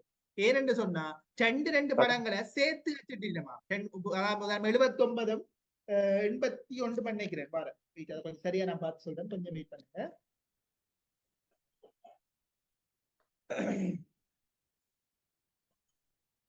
ஒரு 1 மினிட் பேருங்க வரேன்னு. சரியா? அதை நான் கொஞ்சம் சொல்லுறேன். ஓகே, அதை நான் உங்களோட குரூப்ல கிளாஸ் முடிய நான் உங்களுக்கு கண்டிப்பா போட்டு விடுறேன். 3 படத்தாள்கள், ஐ திங்க் 79, 80, 81 அப்படி ஏதோ 3 படத்தாள்கள் வந்து சேர்த்து அச்சிடப்பட்டதால அந்த 3 படத்தாள்களை நான் கழிச்சு விட்டோம்னு சொன்னா 89 3 92 தானே பிள்ளைகள். அப்ப அந்த 3 படத்தாளையும் வந்து சேர்த்து இன்னொரு படத்தோட சேர்த்து அச்சிட்டதாலதான் உங்களுக்கு அச்சிடப்பட்ட தாள்கள் 89. சோதனைக்கு அடிக்கடி வாரது மெட்ரிக் தேசப்படம் பிரிக்கப்பட்ட படத்தாள்கள் எத்தனை என்று கேட்டா 92. அச்சிடப்பட்ட தாள்கள் எத்தனை என்றா 89. அந்த அச்சிடப்பட்ட தாள்கள்ல எந்தெந்த தாள்களை வந்து சேர்த்து அவர்கள் அச்சிட்டார்கள்ன்றதை வந்து நான் உங்களுக்கு கிளாஸ் முடிஞ்ச கையோட குரூப்ல போட்டு விடுவேன். சரியா? ஓகே தானே? அப்ப இப்போதைக்கு இதை நோட் பண்ணி வையுங்க. அப்ப இப்ப கேட்ட கேள்வி என்ன? இலங்கையின் 150,000 இடவிலக்கப்படங்களில் காணப்படும் தேசிய வலைப்பின்னல் முறைமையை அடித்தளமாக கொள்வதற்கு தெரிவு செய்யப்பட்ட திரிகோண கணித புள்ளி என்பது இலங்கையின் மிகவும் உயரமான மலைத்தொடரான வீதுருதாலகால மலையினுடைய அந்த உச்சத்தை தான் அவர்கள் தெரிவு செய்தார்கள். வேதுருதாலகால மலையினுடைய உச்சி பகுதியை தான் தெரிவு செய்து அதை அடிப்படையாக கொண்டுதான் அந்த 92 பிரிவுகளாக அவர்கள் பிரித்தார். சரிதானே? கிளியர் தானே? ஓகே. இதுல இருக்கிற தெய்வேந்திர முனையும் இது தொந்திரா முனை என்று சொல்றது தெய்வேந்திர முனை எங்க இருக்குன்னு சொன்னால் மாத்தரையில இருக்கு. எங்க இருக்குது? மாத்தரையில். இலங்கையினுடைய தேசப்படத்தை நீங்க எடுத்தீங்கன்னு சொன்னா தலையில இருக்கிறது வந்து யாழ்ப்பாணத்தின் பருத்தித்துறை. கீழே அடிப்ப முக்கோணத்துக்குள்ள ஒரு கருப்பு கலர் முக்கோணத்துக்குள்ள ஒரு டொட் இருக்கும். இங்க ஏன் நான் இதை சொன்னேன்டா உங்களோட இடவிலக்கப்படம் சம்பந்தமான பகுதியில வந்து திரிகோண கணித நிலையத்தை இனங்காண சொன்னால் அது கருப்பு கலர் முக்கோணத்துக்குள்ள ஒரு டொட் புள்ளி, ஒரு புள்ளி ஒன்று இருக்கும். கருப்பு கலர் முக்கோணம் ஒன்றுக்குள்ள ஒரு புள்ளி ஒன்று இருக்கும். அதுதான் உங்களோட திரிகோண கணிதம் என்று சொல்லப்பட்டு இடவிலக்கப்படத்துல இருக்கும். சரியா? இதுதான் திரிகோண கணிதம் என்று சொல்லி சொல்லுவார். திரிகோண கணித புள்ளி. சரி, எப்படி இருக்கும்?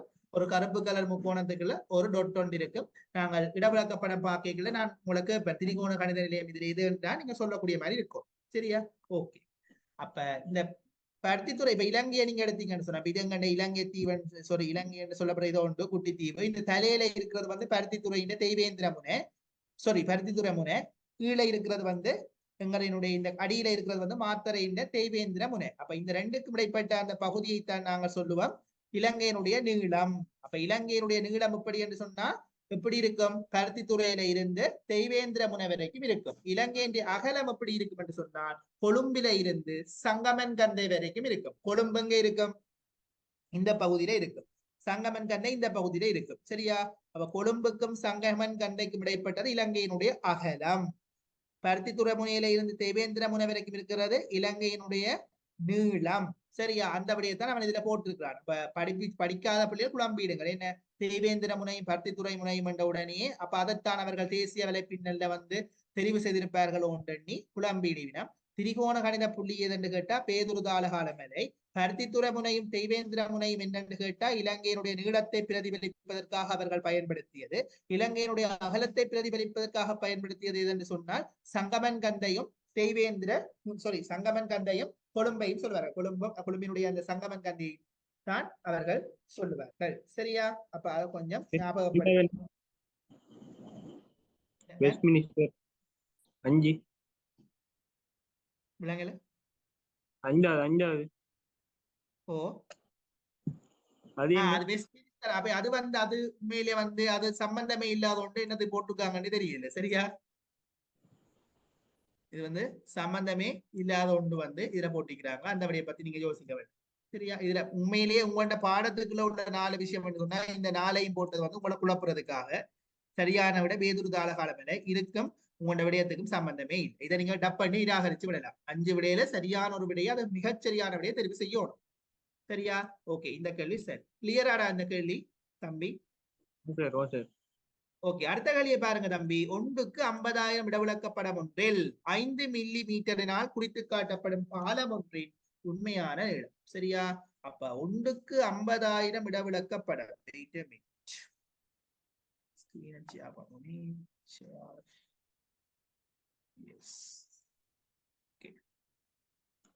இப்ப இந்த பெயிண்ட் தெரியுதா? பெயிண்ட் தெரியுதா? ஓகே, 1க்கு 50,000.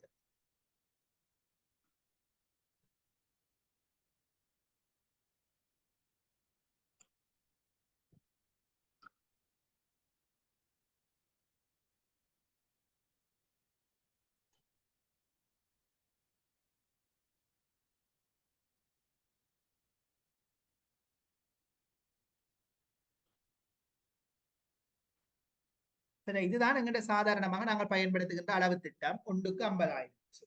இப்ப இந்த 1க்கு 50,000 நீங்க பாத்தீங்கன்னு சொன்னா இதன் விளக்கம் என்னன்னு சொன்னா 1 சென்டிமீட்டர் சமன் 50,000 சென்டிமீட்டர். 1 சென்டிமீட்டர் என்னதுக்கு சமன்?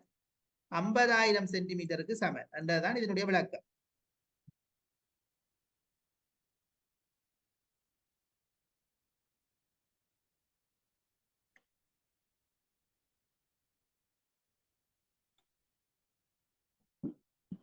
ஒரு சென்டிமீட்டர் என்னதுக்கு சமன் என்று சொன்னா 50,000 சென்டிமீட்டருக்கு சமன். இதுதான் சாதாரணமாக 1க்கு 50,000 என்ற விகித அளவு திட்டத்தினுடைய விளக்கம். 1 சென்டிமீட்டர் 50,000 சென்டிமீட்டருக்கு சமன். ஓகே.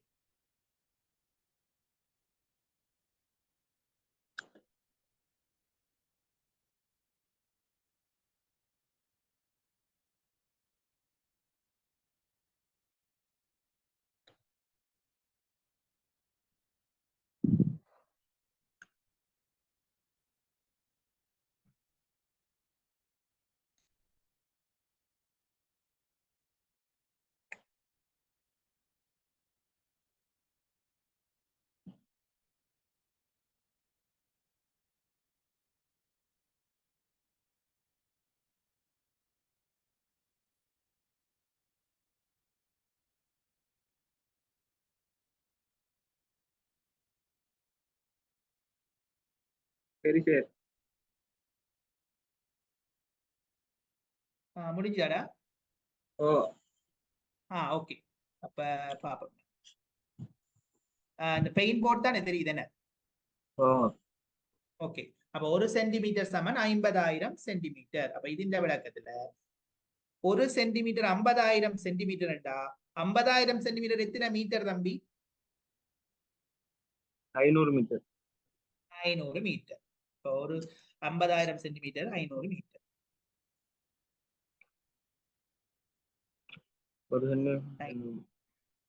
அப்ப 1 சென்டிமீட்டர் எத்தனை கிலோமீட்டர்? 1/2 கிலோமீட்டர். அரை கிலோமீட்டர். அப்ப சாதாரணமாக உங்களினுடைய என்னன்னு சொல்லுவாங்க, 1,50,000 விளக்கப்படுத்துற 1 சென்டிமீட்டரால அரை கிலோமீட்டரை காட்டுவார்கள். 1 சென்டிமீட்டரால அரை கிலோமீட்டர்களை காட்டுவார். இப்ப உங்களுக்கு தந்த கேள்வியில வந்து 5 மில்லிமீட்டர் வீதி, 5 மில்லிமீட்டர் வீதியின் உண்மையான நீளம் என்னன்னு மீட்டர்ல கேட்டு கிடக்கு. என்ன அப்படித்தான் உங்களுக்கு கேள்வி கேட்டு கிடக்கு. ஓகே, அப்ப உங்களுக்கு தெரியணும் 10 சென்டிமீட்டர் தான் 1 மில்லிமீட்டர். சாதாரண கணிதம் தெரியும் தானே, 10 சென்டிமீட்டர் 1 மில்லிமீட்டர்.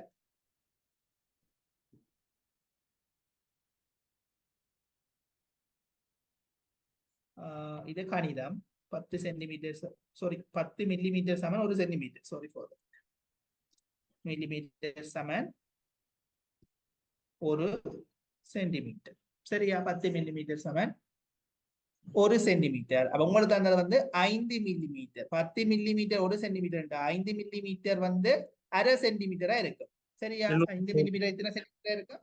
அரை சென்டிமீட்டரா இருக்கும். இந்த கிளாஸ் மட்டும் அட்ஜஸ்ட் பண்ணுங்க, இந்த போர்ட் பிரச்சனை உண்டு. அடுத்த கிளாஸ் சரியாயிடும். எழுதுறது விளங்குதா? 5 மில்லிமீட்டர் வந்து அரை சென்டிமீட்டரா இருக்கு. ஓகே, 5 மில்லிமீட்டர் வந்து அரை சென்டிமீட்டர். உங்களுக்கு ஏற்கனவே தெரியும் 1 சென்டிமீட்டர் வந்து 500 மீட்டரா குறிக்கும் தம்பி. ஆகவே அரை சென்டிமீட்டர் எத்தனை மீட்டர் ஐயா குறிக்கும்? அரை சென்டிமீட்டர் 250 மீட்டர். இப்படி கண்டு விளங்கிச்சா? ஈஸியா விளங்காது சொல்லுங்க. சரியா, ஓகே. அப்ப இது வந்து 1,50,000 என்ற ஒரு அளவு திட்டத்துல வந்து நாங்கள் இந்த கேள்விக்கான ஆன்சர் எடுத்துக்கொண்ட விதம் அரை சென்டிமீட்டர் வந்து 250 மீட்டராக இருக்கு. சரியா, அப்ப எத்தனையாவது விட இதுக்கு? நான் நினைக்கிறேன் 5வது விட சரி. ஓகே, புவியியல் தகவல் முறைமை GIS. அப்ப GIS 4 கூறுகளையும் சரியாக காட்டுகின்ற விடை எது விடை? அப்போ இது வந்து நோட்ஸ் தான். sorry. எஸ், இப்போ ஓகேயா? இல்ல, ஓகே. அப்ப 5வது கேள்வியை பாருங்க. புவியியல் தகவல் முறைமை GIS 4 கூறுகளையும் காட்டுகின்ற தெரிவு யாது? அப்ப GIS கூறுகள் என்ன? GIS கூறுகள் என்பது என்ன? GIS என்ன? புவியியல் தகவல் முறைமை. அப்ப அதுல உள்ள கூறுகள் என்ன? ஒன்று கணனி, வன்பொருள், மென்பொருள், கணனி, தரவு.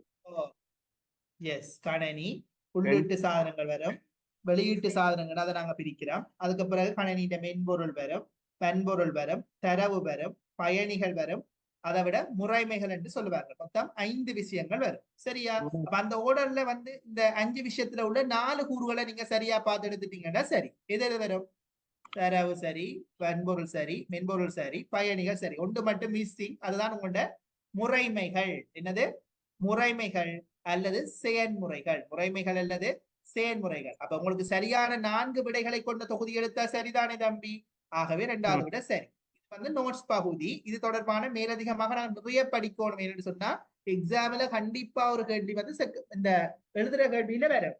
அப்ப அதுல ஒரு கேள்வியை நீங்க செலக்ட் பண்ணினா ஃபுல் மார்க்ஸ் எடுக்கலாம். அப்ப அதுக்கு வந்து நோட்ஸை படிவா பாடமாக்கணும். நோட்ஸ் எதுவும் இல்லைன்னா என்னோட கேளுங்க, நீங்க வகுப்பு முடிய. சரியா, இது அனுப்பிவிடு சார். இது அனுப்பி விடுறேன். சரி, ஓகே. அடுத்தது பாருங்க, அளவுசார் தரவுகளுக்கு ஒரு உதாரணம் தருக. சொல்லுங்க, அப்ப என்ன விட இதுக்கு அளவுசார் தரவுகளுக்கு ஒரு உதாரணம்? 6வது கேள்வி. தரவுகள் வந்து 2 வகைப்படும். ஒன்று அளவுசார் தரவுகள், 2வது பண்புசார் தரவுகள். பிரதானமாக நாங்கள் வகைப்படுத்தப்பட்டா அளவுசார் தரவுகள், பண்புசார் தரவுகள். பண்பு அந்த பேர்லயே கிடக்குது. ஒன்றின் பண்பத் வந்து குறிக்கோடும். உதாரணமாக நான் ஒரு மனிதன், என்னட்ட வந்து கோபம் இருக்கும், நேசம் இருக்கும், அன்பு இருக்கும், இரக்கம் இருக்கும், நிறைய குணம் எல்லாம் இருக்கும். அப்ப இதெல்லாம் எந்த பண்புகள். அப்ப என்னட்ட இருக்கிற இந்த விடயங்களை வந்து அளந்து கொள்ளையிலுமா எங்களால? இல்ல, வளிமண்டல அமுக்கம்.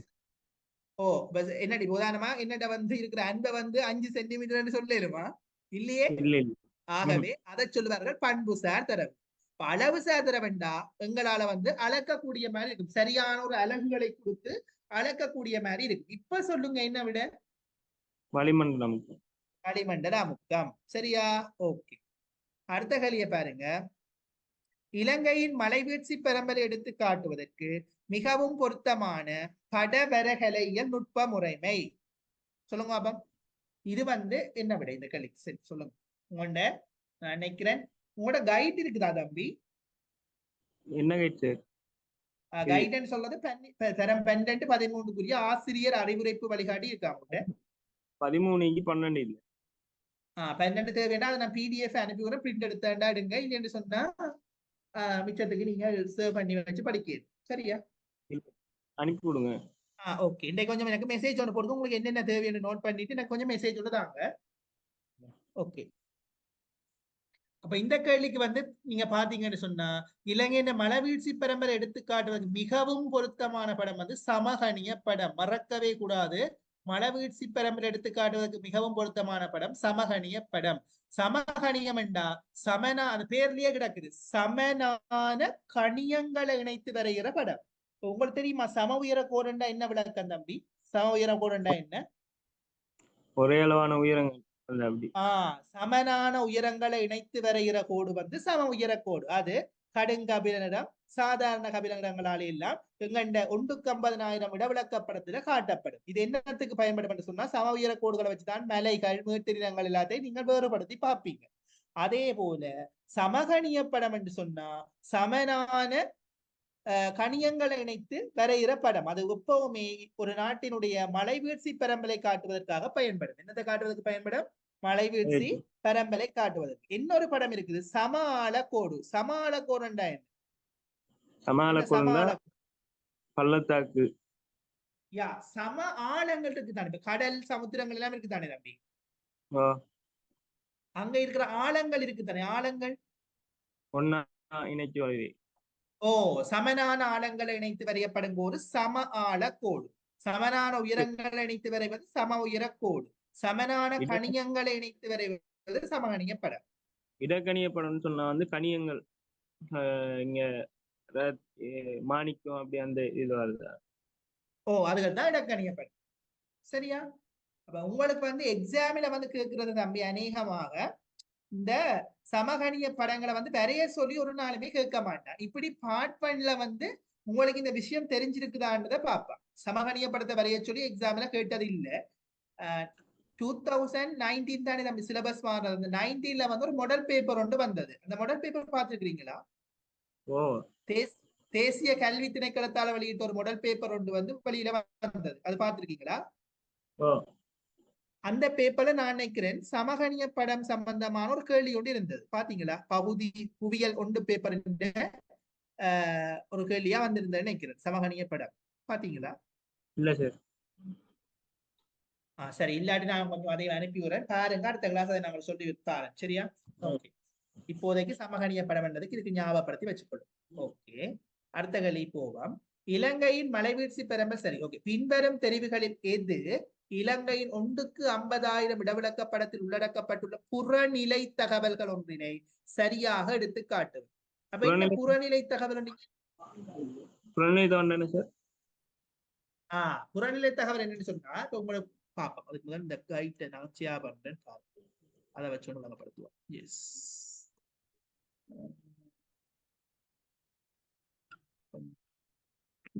புறநிலை தகவல் என்ன சொன்னா இந்த 150,000 இடவிளக்கப்படம் இருக்குதானே.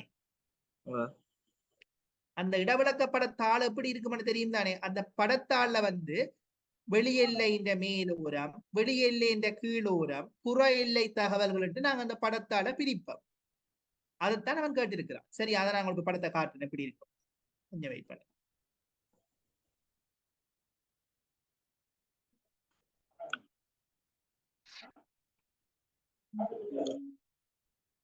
தம்பி இந்த விடம் எக்ஸாம் என்ன நீங்க?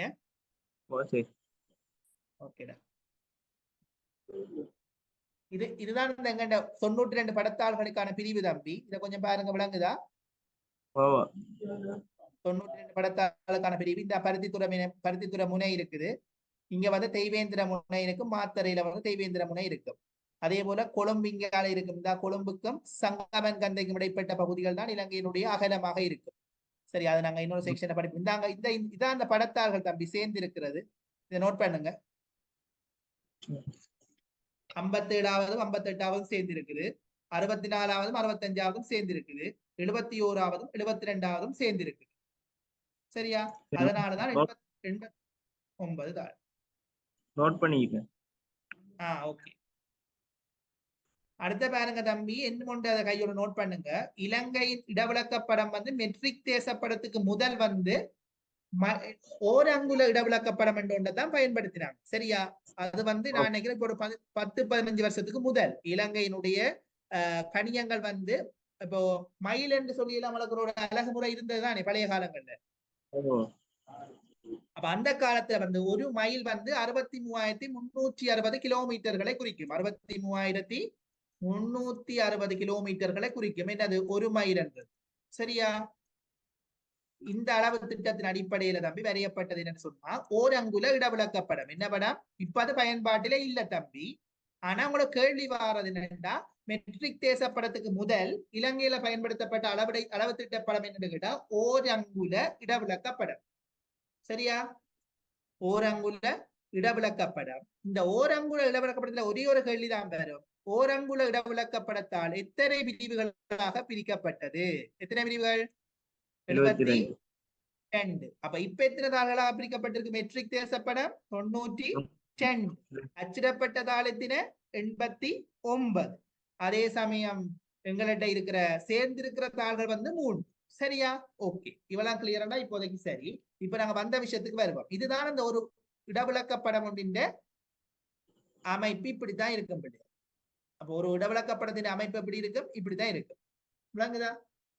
இதுக்குள்ள வந்து நிறங்கள் குறியீடுகளை பயன்படுத்தி அவன் உள்ளுக்கு வந்து விடயங்களை குறிச்சிருப்பான். இந்த 80 சென்டிமீட்டர் 40 சென்டிமீட்டருக்கு உள்ள அதாவது படத்தின் முகப்பு பகுதியில தான் அவன் என்ன செய்வான்? விடயங்களை வந்து குறிச்சிருப்பான். இதுக்குள்ள மலைத்தொடர்கள், மேட்டு நிலங்கள், மனிதனுடைய நடவடிக்கைகளான விவசாய நடவடிக்கைகள், வீடுகள், ஆலயங்கள், கோயில்கள் எல்லாத்தையுமே நிறங்கள் குறியீடுகளை பயன்படுத்தி இந்த பகுதிக்குள்ள குறிச்சிருப்பான். சரியா? அப்ப இதுதான் படத்தினுடைய முகப்பு பகுதி அல்லது உட்பகுதி என்று சொல்லுவார்கள். என்ன சொல்லுவார்கள்? முகப்பு உட்பகுதியா. என்ன பகுதி? முகப்பு உட்பகுதி. அப்ப இதுதான் ஒரு இடவிலக்கப்படத்தாள்கள். இதுதான் அமைப்பு. மாதிரி என்றது வந்து ஒரு அமைப்பு. இந்த அடிப்படையில தான் இருக்கும். ஆனா இதுக்குள்ளே இணைய விடயங்கள் எல்லாம் குறிக்கப்பட்ட ஒரு தாள். உதாரணமா 79வது தாளை எடுத்தீங்கன்னு சொன்னா இந்த அமைப்பில தான் இருக்கும். ஆனா இந்த அமைப்புக்குள்ளே என்ன செய்திருப்பாருன்னு சொன்னா அந்த இடங்கள் உதாரணமாக இலங்கையினுடைய கரையோர பகுதி ஒன்றுதான் 79வது படத்தாளா இருக்குது என்று சொன்னா அந்த 79வது படத்தாளுக்குள்ள வந்து அநேகமாக என்ன இருக்கும் தம்பி? என்ன இருக்கும் என்று சொன்னா அதுக்குள்ள வந்து இப்ப நிறைய தென்னை மரங்களை வந்து குறிச்சு காட்டியிருப்பான். தென்னை மரம் சொன்னா தென்னை மரத்தின் உருவத்தை குறிச்சு காட்டமானா அந்த ஒரு இடவிலக்கப்படத்தாள்களை வந்து நிறங்கள் குறியீடுகளை பயன்படுத்துவான். அதுகளுக்குரிய விளக்கங்கள் தெரிஞ்சிருக்கணும். அந்த குறியீட்டுகளால அவன் அதை காட்டியிருப்பான். அப்ப அந்த விடயங்கள் எல்லாம் இந்த முகப்பு பகுதிக்கு இருக்கு. பாருங்க, 1க்கு 50,000 இடவிலக்கப்படத்தாளின் அமைப்பு எப்படி இருக்கும் என்று சொன்னால் ஏ என்றது வந்து இதெல்லாம் கேட்கிறவன் தம்பி அடிக்கடி பார்ட்மன்ல வர கேள்விகளுக்கு தான் இதெல்லாம் நான் சொல்றேன். இந்த படத்தால வந்து ஏ என்றது படத்தின் தலைப்பு. ஒரு இடவிலக்கப்படத்தால் எடுத்தீங்கன்னு சொன்னா ஏ என்ற பகுதியில உங்களோட தலைப்பு இருக்கும். பி என்ற பகுதியில படத்தினுடைய பெயர் இருக்கும். சி என்ற பகுதியில வந்து படத்தின் இலக்கம். இலக்கம் சொல்றது எத்தனையாவது படத்தாள். உதாரணம் 92 பிரிவில இது எத்தனையாவது படத்தாள். உங்களுடைய எக்ஸாமுக்கு ஒரு படம் ஒன்று தருவான். அப்ப அது ஏதாவது ஒரு படத்தாளா இருக்கும். 89 இருக்கலாம், 92 இருக்கலாம். 92 படத்தாள் இல்ல, கடைசி 89 தானே. 1 இருக்கலாம், 2 இருக்கலாம், 5 இருக்கலாம். ஏதாவது ஒரு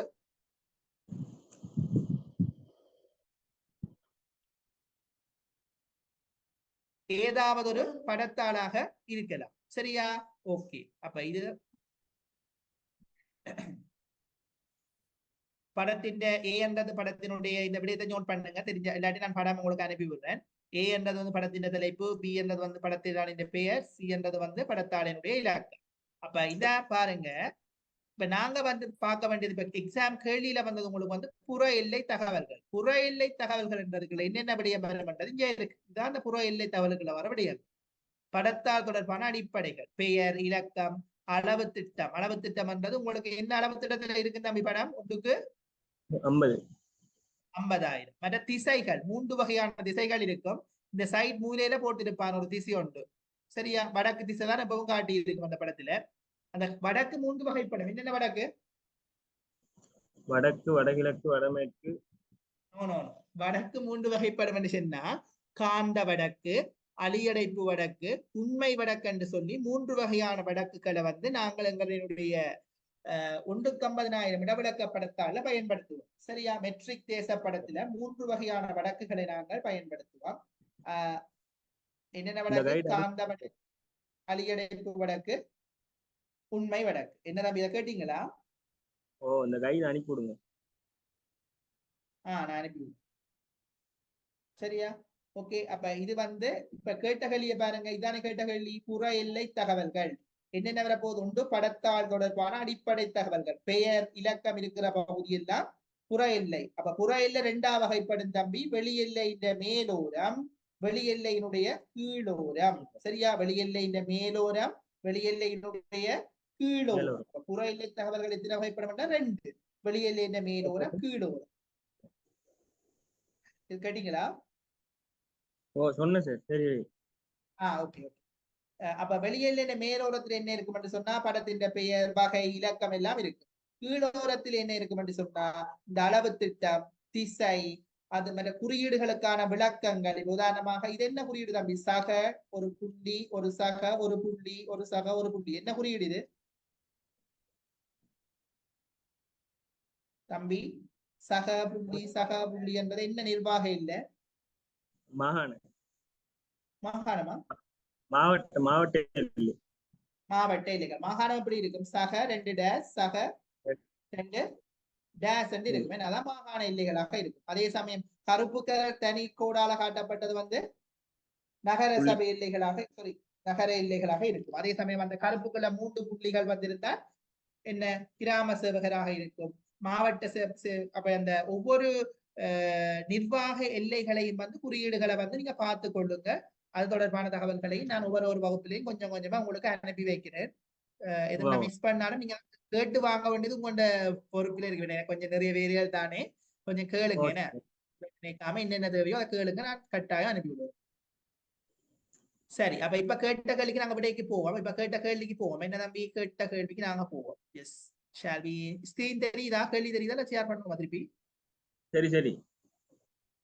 ஓகே. அப்ப பாருங்க தம்பி, இதுக்கு என்ன விட? 7வது கேள்வியா? 8வது கேள்வி? 8வது கேள்வி. என்ன விட?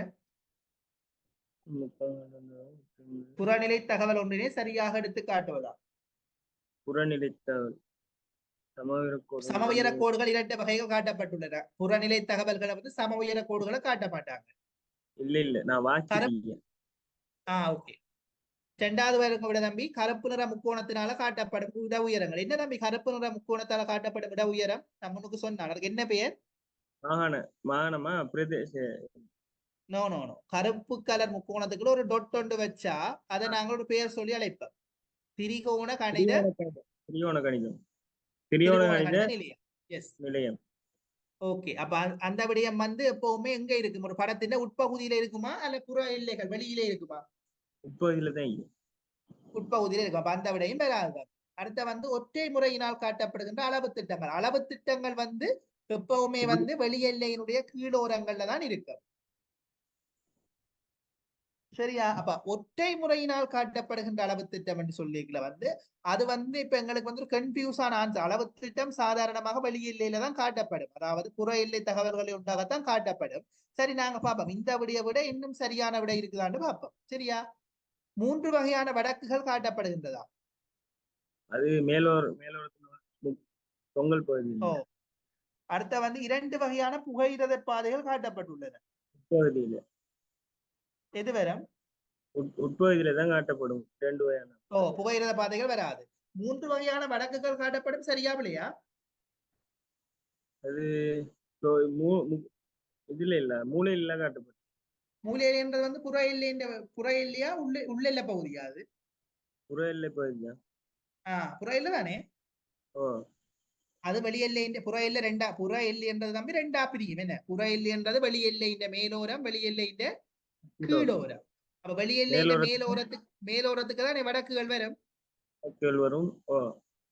அப்ப அந்த விடையில இப்ப மிகச் சரியான விடையை தப்ப 3 வகையான வடக்குகள். அந்த ஒற்றை அளவு திட்டம் கூட கீழே வெளி எல்லையின் கீழோரத்துலதான் காட்டப்படும். அது சாதாரணமாக அளவு திட்டம் என்று சொல்லி தான் நீங்க அந்த விடையா கீறி இருக்கலாம். ஆனா இந்த ஒற்றை முறையினால் காட்டப்படுகின்ற அளவு திட்டம் என்று சொல்லி ஒரு கன்ஃபியூஸான ஆன்சர். எங்களுக்கு தந்த ஆன்சர்ல மிக திருத்தமான ஆன்சரை தானே நாங்க கொடுக்கணும். ஆகவே 4வது தான் தம்பி என்ன? மிக திருத்தமான ஆன்சர். ஓகே. படம் ஒன்றின் உண்மையான அமைவிடத்தை இனம் காண்பதற்கு பயன்படுத்தப்படும் ஒரு நவீன படவரகலையில் முறைமை. என்ன விட தம்பி 9வது?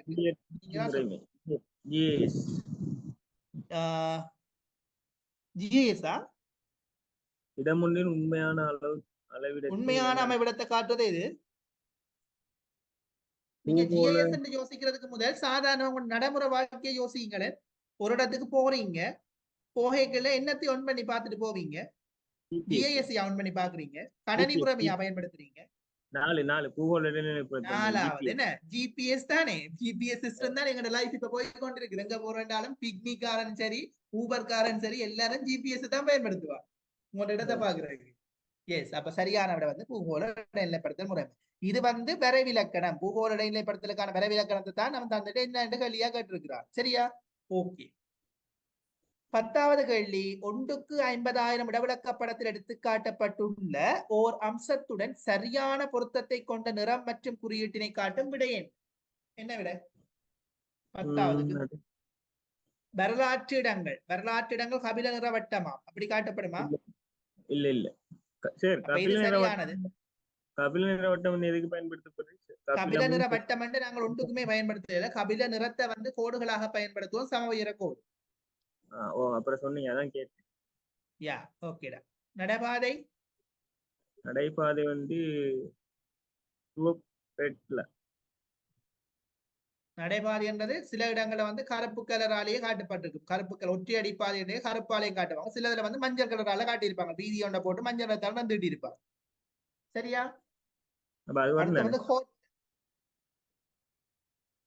இது வந்து மஞ்சளோட புள்ளி கோரன் இல்ல சொல்லிக்கிறாங்க. மஞ்சள் நிறம் 2 கோட்டுக்கு இடையில நிறம் தான் தீட்டி இருக்குது. அப்படி மிக உன்னிப்பா வாசிக்கோ. அடுத்த பாருங்க, கோட்டல். கருப்பு நிற முக்கோணமா. கருப்பு நிற முக்கோணத்தால ஒரு நாளும் கோட்டல காட்டுறது ஏற்கனவே சொல்லிட்டு என்னதை காட்டுவோம்? புகையிரத நிறுத்தமிடமா. சிவப்பு நிற புள்ளியாலே காட்டப்படும் புகையிரத நிறுத்தப்படும் இல்லையே. இல்ல. அடுத்த குளத்தின் அணை நீல நிற கோடுகள். சரியா பிள்ளையா இது? சரி. சரி, அப்ப எனக்கு இப்ப சொல்லுங்க, நீங்க படிச்சதை சொல்லுங்க. இப்ப ஒரு நிமிஷம். இப்ப நீங்க விட சரி, இந்த கேள்விக்கான விட முடிஞ்சு நம்மளுக்கு டவுட் பண்ணி எனக்கு அதை கேட்க போறோம். சரியா? நீங்க கொஞ்சம் கிடைச்சதா கிடையாது.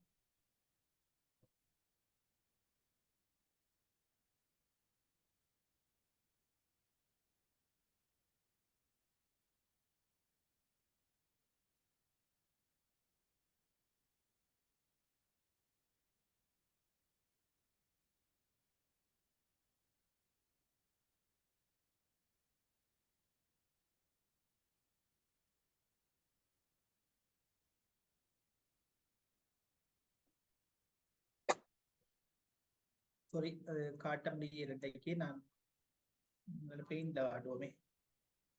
எஸ்,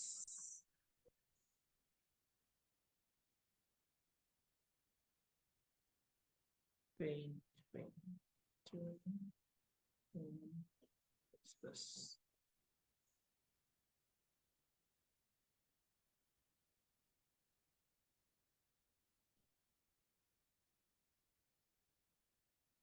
சரி. நாம இந்த 2 படமும் தெரியுதா? 2 வட்டம் கிரிக்க. ஒன்று சிவப்பு கூறி கிரிக்க, மற்றது சாதாரண நீல மண்டு கிரிக்க.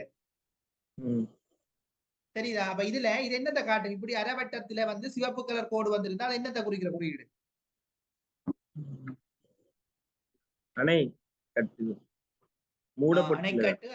குளம். குளம் தான் குறிக்கும். அந்த குளத்திலே வந்து இந்த சிவப்பு கலர்ல இருக்கிறது வந்து பாலடைந்த குளம். என்ன குளம்? பாலடைந்தது, கைவிடப்பட்டால மூடப்பட்டு இருக்கிற குளம். தனியா ஃபுல்லாவே நீளமா இருக்கிற அரைவட்டம் வந்து சாதாரணமாக பயன்பாட்டில் உள்ள குளம். சரியா? அதான் சும்மா கேட்டேன், என்ன மாதிரி டவுட் அந்த மாதிரி கேட்டேன். ஓகேடா. அப்ப சரியான விட வந்து இது. அப்ப இப்ப நாங்கள் பார்த்த 10 கேள்வியும் என்ன பாடத்துக்கு பார்த்துட்டோம்? செயல்முறை புவியியல் சம்பந்தமாக MCQல வாரது முதல் 10 கேள்வி அதான் பார்த்திருக்கோம். நிறைய விஷயங்கள் நோட் பண்ணிக்கிறீங்களா? ஓகேடா. ஓகே, சரி. அப்ப இவெல்லாம் கிளியர்னா நாங்க இனி அடுத்தது வந்து பார்க்க போறது வந்து எது? பௌதீக புவியியல் சம்பந்தமாக ஒரு 15 கேள்வியை பார்ப்போம். சரியா? ஓகே, திருப்பி சில 40 நிமிஷத்துல ரீஜாயின் பண்ணுங்க. ஓகே, பின்வரும் தெரிவுகளில் எது 3 வகையான மானிடவியல் இடர்களை சரியாக எடுத்து காட்டுகின்றன? மானிடவியல் இடர்களை எடுத்து காட்டுகின்றதா? என்ன விட? செயற்கை இடர்களா? அப்ப மானிடவியல் என்ன? செயற்கையா இயற்கையா? செயற்கை. மனிதன் பங்களிப்போட மனிதனுக்கு மனிதனை வந்து அநியாயத்தை தேடிக்கொள்வது. அதான் மாணவியல் இடர்கள். சரி, எது விட தம்பி சரியான விட ஈஸியான கேள்வி தானே? ஒன்னாவது. இது சரியான விட முதலாவதா? இல்ல இல்ல இல்ல. கைத்தொழிலர்கள் போரெண்ணெய் சிந்துதல். அதான் விட என்ன? அதான் முழுக்க முழுக்க மனிதன் பங்களிப்பு. இதுல வந்து நிலச்சரிவு என்பது மனிதன் பங்களிப்பு இல்ல. அது வந்து இயற்கையின் அர்த்தம். காட்டுத்தீ வந்து மனிதன் பங்களிப்பால் நடக்கலாம், இயற்கையாகவும் நிகழலாம். எண்ணெய் சிந்துதான் இதுல வந்து முழுக்க முழுக்க மனிதன் பங்களிப்பு. ஆக உங்களை கேட்டது வந்து மானிடவியலிடா முழுக்க முழுக்க மனிதன் பங்களிப்புடா. கைத்தொழிலிடர்கள், போர்கள், எண்ணெய் சிந்துதல், இது மூன்று தான் வரும். கிளியர்? Yes, okay. பாலைவன பகுதிகளில் காற்றின் செயற்பாட்டினால் உருவாக்கப்படும் படிதலுக்குரிய நிலத்தோற்றம் யாது? அப்ப எக்ஸாமுக்கு தம்பி என்ன நடக்கும் சொன்னா கண்டிப்பாக ஒரு நில உருவத்தை பற்றிய கேள்வி வந்து காற்று, ஓடும் நீர், காற்று, கடல் அலை, பனிக்கட்டியாறு, மற்றது பாலைவனத்துல நீரினால் உருவாக்கப்படுகிற நில உருவங்கள், சுண்ணக்கற்பாறைகளோடு சம்பந்தப்பட்ட நில உருவங்கள் என்று சொல்லி புறவிசை நில உருவங்களுக்கு கண்டிப்பா ஏதாவது ஒரு கேள்வி ஒவ்வொரு வருஷமுமே பகுதி அதாவது புவியியல் 2 பேப்பர்ல வருமோ இல்லையோ? வரும். அப்ப அதை நாங்க சாய்ஸ் பண்ணி உங்களுக்கு நான் நினைக்கிறேன் அடுத்த கிளாஸுக்கு விட்டு அடுத்த கிளாஸுக்குள்ள நான் உங்களுக்கு சாய்ஸ் பண்ணி இந்த வருஷம் அநேகம் வரப்போறதாக எதிர்பார்க்கிற கேள்வி என்னென்றும் சொல்லுவேன். அதே சமயம் மற்றதுகள் சம்பந்தமாக நோபலான விளக்கத்தை தருவேன். சரியா? ஓகே. அப்ப இந்த கேள்வி சொல்லுங்க பாப்போம். பாலைவன பகுதியில் காற்றின் செயற்பாடு உருவாக்கப்படும் படிதலுக்குரிய நில உருவம். கேட்ட கேள்வி படிதல். என்ன விட? படிதல் நில உருவம். ஓ, என்ன விடா? நீள்குண்டு வருந்தானே சார்? நீள்குண்டுகள் என்னடா தம்பி? இந்த பாலைவன பிரதேசங்கள்ல வந்து என்ன நடக்கும்னு சொன்னா காற்று வந்து சாதாரணமாக அரித்தல் செயற்பாட்டை மேற்கொள்ளைக்கு என்ன நடக்கும்னு சொன்னா குண்டுகளை வந்து நீட்டுக்கு வந்து அதாவது 2 பக்கங்களாலையும் வந்து அரிச்சு கொண்டு வரைக்கல தனித்த ஒரு குண்டு வந்து நீள உயரத்துக்கு நிக்கும். அதான் நீள்குண்டுகள். ஆனா நீள்குன்று வேற, நீள்மணற்குன்று வேற. நீள்மணற்குன்ற தம்பி படிதல் நில உருவம். ஏன்னு சொன்னா அது எப்படி என்று சொன்னா காற்றினால் அடித்து வரப்படுகின்ற அடையல்கள், தூசுக்கள், துணிக்கைகள், கட்டிடல்கள் எல்லாமே ஒரு நீளத்துக்கு பதிவு செய்யப்படும். அதுதான் மணற்குன்று. தடை ஒன்று ஏற்பட்டு அப்ப என்ன விட தம்பி இருக்கு? வந்து சார் தளத்திடை குன்றா? இல்லையே. இல்ல பானைக்குழி வந்து ஆற்றினால் ஏற்பட்டு வருது. ஓ, பானைக்குழி வராது. ஓகே, அதை நீங்க இலகுவாக நிராகரிக்கலாம். ஆற்றோட சம்பந்தப்பட்டது. ஓகே, நிகழ்குன்று வராது என்று சொன்னா அது காற்றினுடைய அரித்த செயற்பாடு. அது வராது சொல்லிட்டேன். பீடை கிடை திணிவென்றது என்ன? பீடங்கள் போன்று கிடையாக திணிவு உருவாக்கப்படும். அது வந்து காற்றின் அரித்தல் தானே, அதுவும் வராது. தளத்திடை குன்றுகள் என்றதும் வந்து அரித்தலோட சம்பந்தப்பட்டது. தளத்தின் இடையே உருவாக்கப்படுகின்ற குன்றுகள். சரியா? ஆகவே இது சரியான வடிவிட நட்சத்திர குன்றுகள். அது வந்து நட்சத்திர மணற்குன்றுகள் என்று நீங்கள் படிச்சிருப்பீங்கன்னு நினைக்கிறேன். அப்படியா? எஸ். ஓ, நட்சத்திர மணற்குன்றுகள் பார்க்க என்னென்ன படிச்சிருப்பீங்க? எல்லா அடையல்கள் வந்து நட்சத்திர வடிவில பதிவு செய்யப்பட்டிருந்தா அது நட்சத்திர மணற்குன்றுகள், நீள் மணற்குன்றுகள் என்றெல்லாம் படிச்சிருப்பீங்க படித நில உருவம். சரியா? ஆகவே மிகவும் சரியான விட என்ன தம்பி? நட்சத்திர குன்றுகள். சில பிள்ளைகள் வந்து நீள் குன்றுகளை கீறி இருக்குங்க. ஆனா அவைக்கு தெரியும் நீள் குன்று வேற, நீள்மணற்குன்று வேறு. சரியா? ஓகே. புவியோட்டு விரித்திற்கான பிரதான தகடு ஒன்றுக்கு உதாரணம். எத்தனை பிரதான கவச தகடுகள் இருக்கடா தம்பி? என்ன பிரதான தகடுகளா? பிரதான கவச தகடு அல்லது பிரதான தட்டு அல்லது பிரதான தகடுகள் எத்தனை இருக்கு? 7. சிறிய கவச தகடுகள் 7. கண்டத்தடம் 5. சிறிய கவச தகடுகள் எத்தனை? 5. இல்ல, சிறிய கவசத்தோட வந்து 12க்கு மேலே இருக்கு. அது வந்து வரையறையற்றது. அது 12க்கு மேலேன்னு சொல்லியிருக்காங்க. இப்ப வரைக்கும் சரியான ஒரு கல்குலேஷன் இல்ல. உங்களுக்கு கேள்வி வாழ என்று சொன்னா பெரிய கவசத்தகடுகள் தான் எத்தனைன்னு கேட்பா. 7 பெரிய கவசத்தகடுகள் இருக்கு. சரியா? அதுல வந்து இப்ப கேட்ட கேள்வி உங்களுக்கு என்னடா தம்பி? புவியோட்டு விரித்திக்கான பிரதான தகடு ஒன்றா? எது சரியான விட? இப்படியே சொல்லுங்க பாப்பா. சரியா சார். பெரிய தகடு பெரிசன்னு சொல்றது கண்டங்களின் பேர்ல வரும். அதான பெரிய இல்ல தகடு. தெரியாது என்ன பேர்? தெரியாதுங்க. இல்ல பெரிய கவசத்தகடுன்றது கண்டங்களின் பேர்ல வரும். அதை சொல்லுங்க அப்ப கண்டங்களின் பேர்ல வரபடி என்ன இல்ல? ஆப்பிரிக்க தகடு. ஆபிரிக்க கவசத்தகடு தான் பெரிய கவசத்தகடு. சரியா? மற்றது இந்தோ ஆஸ்திரேலியன், இந்து இந்தோ சமுத்திரத்தையும் ஆஸ்திரேலியாவையும் சேர்த்து இந்தோ ஆஸ்திரேலியன் புவிக்கவசத்தகடு உருவாக்கப்பட்டது. சரியா? அடுத்த பசிபிக் கவசத்தகடு இருக்குது. வேற என்ன இருக்குது? ஆப்பிரிக்கா இருக்குது, அண்டார்டிகா தகடு இருக்குது. அப்படி ஒவ்வொரு கண்டங்கள் சார்ந்தும் தகடுகள் இருக்குது. 7 பிரதான கவச தகடுகளும் 12க்கு மேற்பட்ட சிறிய கவச தகடுகளும் இருக்கு. இப்ப நீங்க நோட் பண்ண வேண்டிய விடயம் இதை நோட் பண்ணுங்க. சிறிய தகடுகளில் பெரிய தகடு எது? அநேகம் எக்ஸாமுக்குள்ள வர கேள்வி. சிறிய தகடுகள்ல பெரிய தகடு எது? 12க்கு மேற்பட்ட சிறிய கவச தகடுகள் இருக்கு தானே தம்பி? அதுல பெரிய கவச தகடு எது? விட வந்து நஸ்கா அல்லது நாஸ்கா ரெண்டும் சொல்லுவார்கள். ரெண்டும் ஒன்றுதான். நஸ்கா தகடு.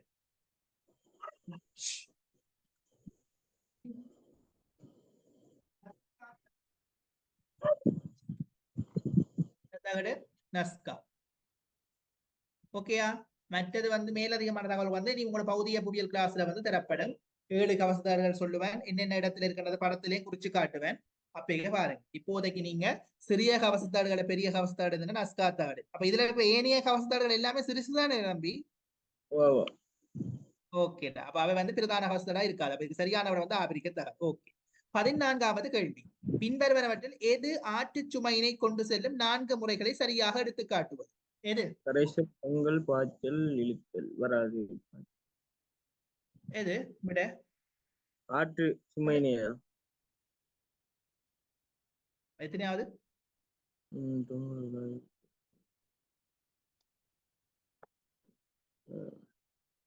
ஆற்றினுடைய சுமையை கொண்டு செல்லும் முறைகள்ல சரியாக காட்டுகின்ற விடை. ஓராவதான் சரி. சரி தம்பி, பாஸ் பேப்பர் 4 முறைகள். எஸ். அப்ப அதுக்கு சரியான விட வந்து முதலாவது விட தான் தம்பி. சரி, ஓகே. நான் கேட்டது என்னன்னா, பாஸ் பேப்பர் இருக்குதா உங்கள்கிட்ட விட? ஹலோ தம்பி, பாஸ் பேப்பர் இருக்குதா? பாஸ் பேப்பரா? ஓ, விளங்குது இந்த இருக்குதா உங்கள்கிட்ட? ஓ, ஓகே. அதுல வந்து பாத்தீங்கன்னா 2019லயும் 2019ஆம் ஆண்டுலயும் இந்த வருடம் நடந்த 2023ஆம் ஆண்டிலையும் ஒரே கேள்விதான் வந்து பகுதி 2ல வந்திருக்கு. என்னன்னு சொன்னா ஆற்று நில உருவம் தான் வந்திருக்குது. இங்க 6 கேட்டிருக்காங்க. 6 விளங்குதா கதைக்கிறது? ஓகே. அப்ப 2019லயும் 2023லயும் 2019ன்னா அந்த வருடமும் அதாவது எங்களுடைய புவியியல் பாடத்திட்டம் எல்லாம் மாறி நடந்த முதலாவது பரீட்சையிலையும் கடைசியா இப்ப நடந்த 2023ஆம் ஆண்டு பரீட்சையிலையும் ஒரே கேள்வி, அதாவது ஆறுகளோட சம்பந்தப்பட்ட ஓடும் நீரோட சம்பந்தப்பட்ட கேள்விதான் வந்திருக்கு. அப்ப இந்த அளவுக்கு இந்த புறவிசை நில உருவங்கள் முக்கியத்துவம் பெறுதுன்றதையும் பாஸ் பேப்பரினுடைய ரிவிஷன் எவ்வளவு முக்கியத்துவம் என்பதை நாங்கள் அதனூடாக பார்த்துக் கொள்ளலாம். சிலபஸ் மாறினா பிறகு 2 தரம் ஓடும் நீர் வந்திருக்குது எக்ஸாம். சரியா தம்பி? ஓகேடா. அது சொல்லதான் நான் வந்தேன். டவுட் என்ன எடுத்து பாருங்க. 2019லயும் வந்திருக்குது. இந்த வருஷம் நடந்த பாஸ் பேப்பர்லயும் ஓடும் நீர் வந்திருக்கு. ஓகே. இப்ப இந்த கேள்வி சரி. அடுத்தது, பின்வரும் தெரிவுகளில் எது புறந்தள்ளும் எரிமலை?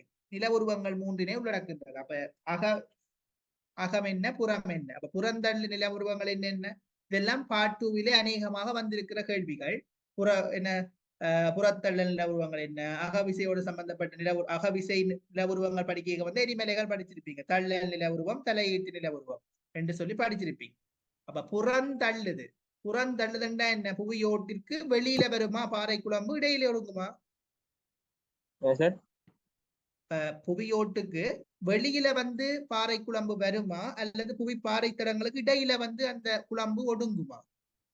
இடையில தான் வந்து புவி பாறைக்கு இடையில. அப்ப தள்ளல்ல உருவம் உண்டா என்ன, தலையீட்டுல உருவம் உண்டா என்ன? தள்ளல் உருவம் சொன்னா வந்து எரிமலை வெடிப்பு அதெல்லாம் வருது.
எரிமலை நில உருவங்கள் ஒன்றினை உள்ளடக்குகின்ற விட என்ன?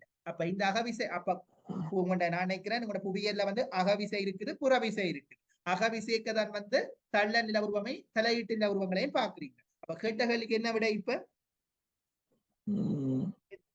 என்ன விட வரும்? புறந்தள்ளுதல்னா புவியோட்டுக்கு வெளியில வந்து பாறை குழம்பு வந்து படிந்திருக்க வந்து இந்த எரிமலைகள் உருவாக்கப்படும். அப்ப அந்த எரிமலைகளுக்கு உதாரணம் தான் கேட்டது. 4வது வந்து என்ன சொல்றது? இலிக்கேது, எரிமலை சாம்பல் கும்பல், குத்து தீப்பாறை என்றது அப்படி இல்லை.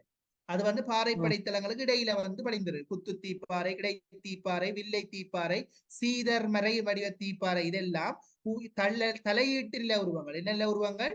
தலையீட்டு தீப்பாறை. தலையீடு என்று சொன்னா பாறை படைத்தளங்களுக்கு இடையில தான் படிந்திருக்கு, வெளியில வராது. ஆகவே அதுல குத்து தீப்பாறை வந்தபடியா அந்த விட வராது. மிகச்சரியான விடை என்று சொன்னா முதலாவது விட.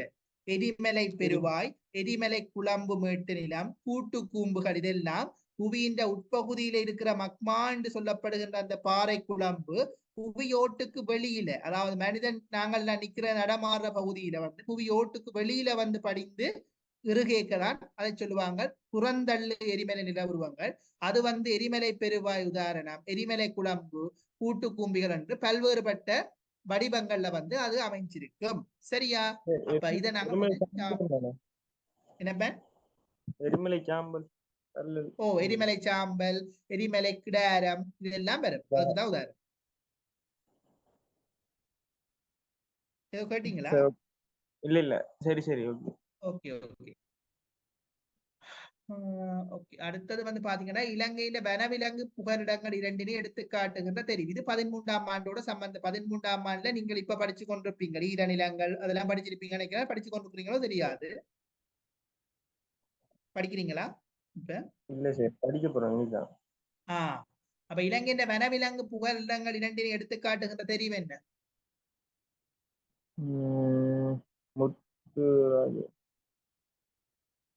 சுண்டிக்குளமும் புந்தளவும் இதெல்லாம் வனவிலங்குகள் புகலிடங்கள். இதை எரித்தான் நீங்க படிக்க போறீங்க. இது முழுக்க நோட்ஸ் பகுதி தான் தம்பி, கொஞ்சம் பாடமாக்க வேண்டிய பகுதிகள் தான். சரியா? நம்ம படிச்சீங்கன்னா கிளியர் ஆகும். என்னப்ப இந்த நோட்ஸ் அனுப்பிடுங்க. ஓகே. 13 கைட் இருக்கு தானே?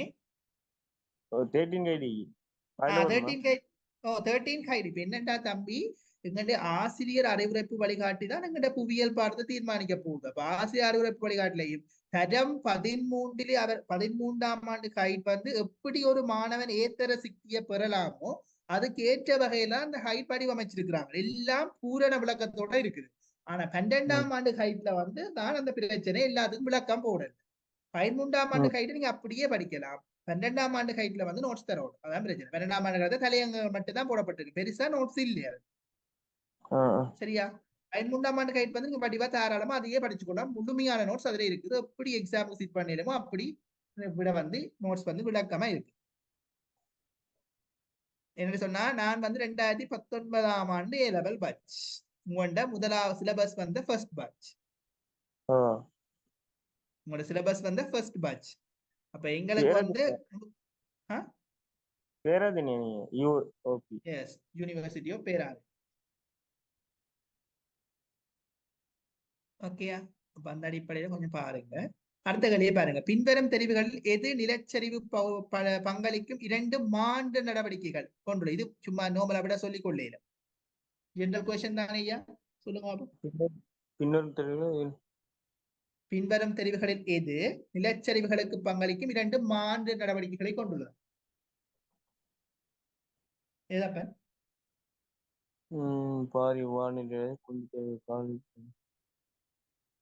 மனிதண்ட பங்களிப்பு. 2 விடையும் மனிதண்ட பங்களிப்பா இருந்தா சரி. 4வது சாய்வு பகுதிகளினுடைய கட்டுமானங்கள், பாறை வானிலையால் அழிதல் என்றது வந்து அது இயற்கையாக நிகழ்கின்ற நிகழ்வு. கடுமையான மழை இயற்கை நீர்வளை கடுமையான மழை வீழ்ச்சி வந்து இயற்கையான நீர்வழிகளை தடை செய்தல் வந்து அங்க உள்ள செயற்கையான விடயம். அந்த விட வராது. குண்டுச்சாய்வு காடழிப்பு அதுவும் வராது. காடழிப்பு என்று சொல்றது செய்யுது, நான் நீங்களும் தான் செய்ய போறோம். அதுல ஒன்று இயற்கையானது, மற்றது செயற்கையானது. ரெண்டுமே செயற்கையாக இருந்தா தான் எங்களுக்கு அது விட சரி. எல்லாம் அப்படிதான் முதலாவது சரி. முதலாவதே பாருங்க, வெடிப்புக்கடினால் ஏற்படும் அதிர்வு பாறைவால் ஏற்படும். அதுல வந்து வெடிப்புக்கடினால் ஏற்படும் அதிர்வு மனிதனாலையும் ஏற்படலாம், சாதாரணமாகவும் ஏற்படலாம். அப்ப அந்த விடையும் பெரிய தெளிவென்று இல்லை. அஞ்சாவது பார்க்கலையே பாப்போம். குன்றுச்சாய்வுகளின் காடழிப்பு வெடிப்புக்களினால் ஏற்படும் அதிர்வாம். அப்ப குன்றுச்சாய்வுகளினால் காடழிப்பும் வெடிப்புக்களினால் ஏற்படுகின்ற அதிர்வுகள். மனிதன் போய் ஒரு வெடிகுண்டை தூக்கி போட்டான்னு சொன்னா பாறைகள் வெடிச்சுடையும். அந்த அதிர்வுகள் எல்லாம் நிலச்சரிவுக்கு பங்களிக்கும் தானே.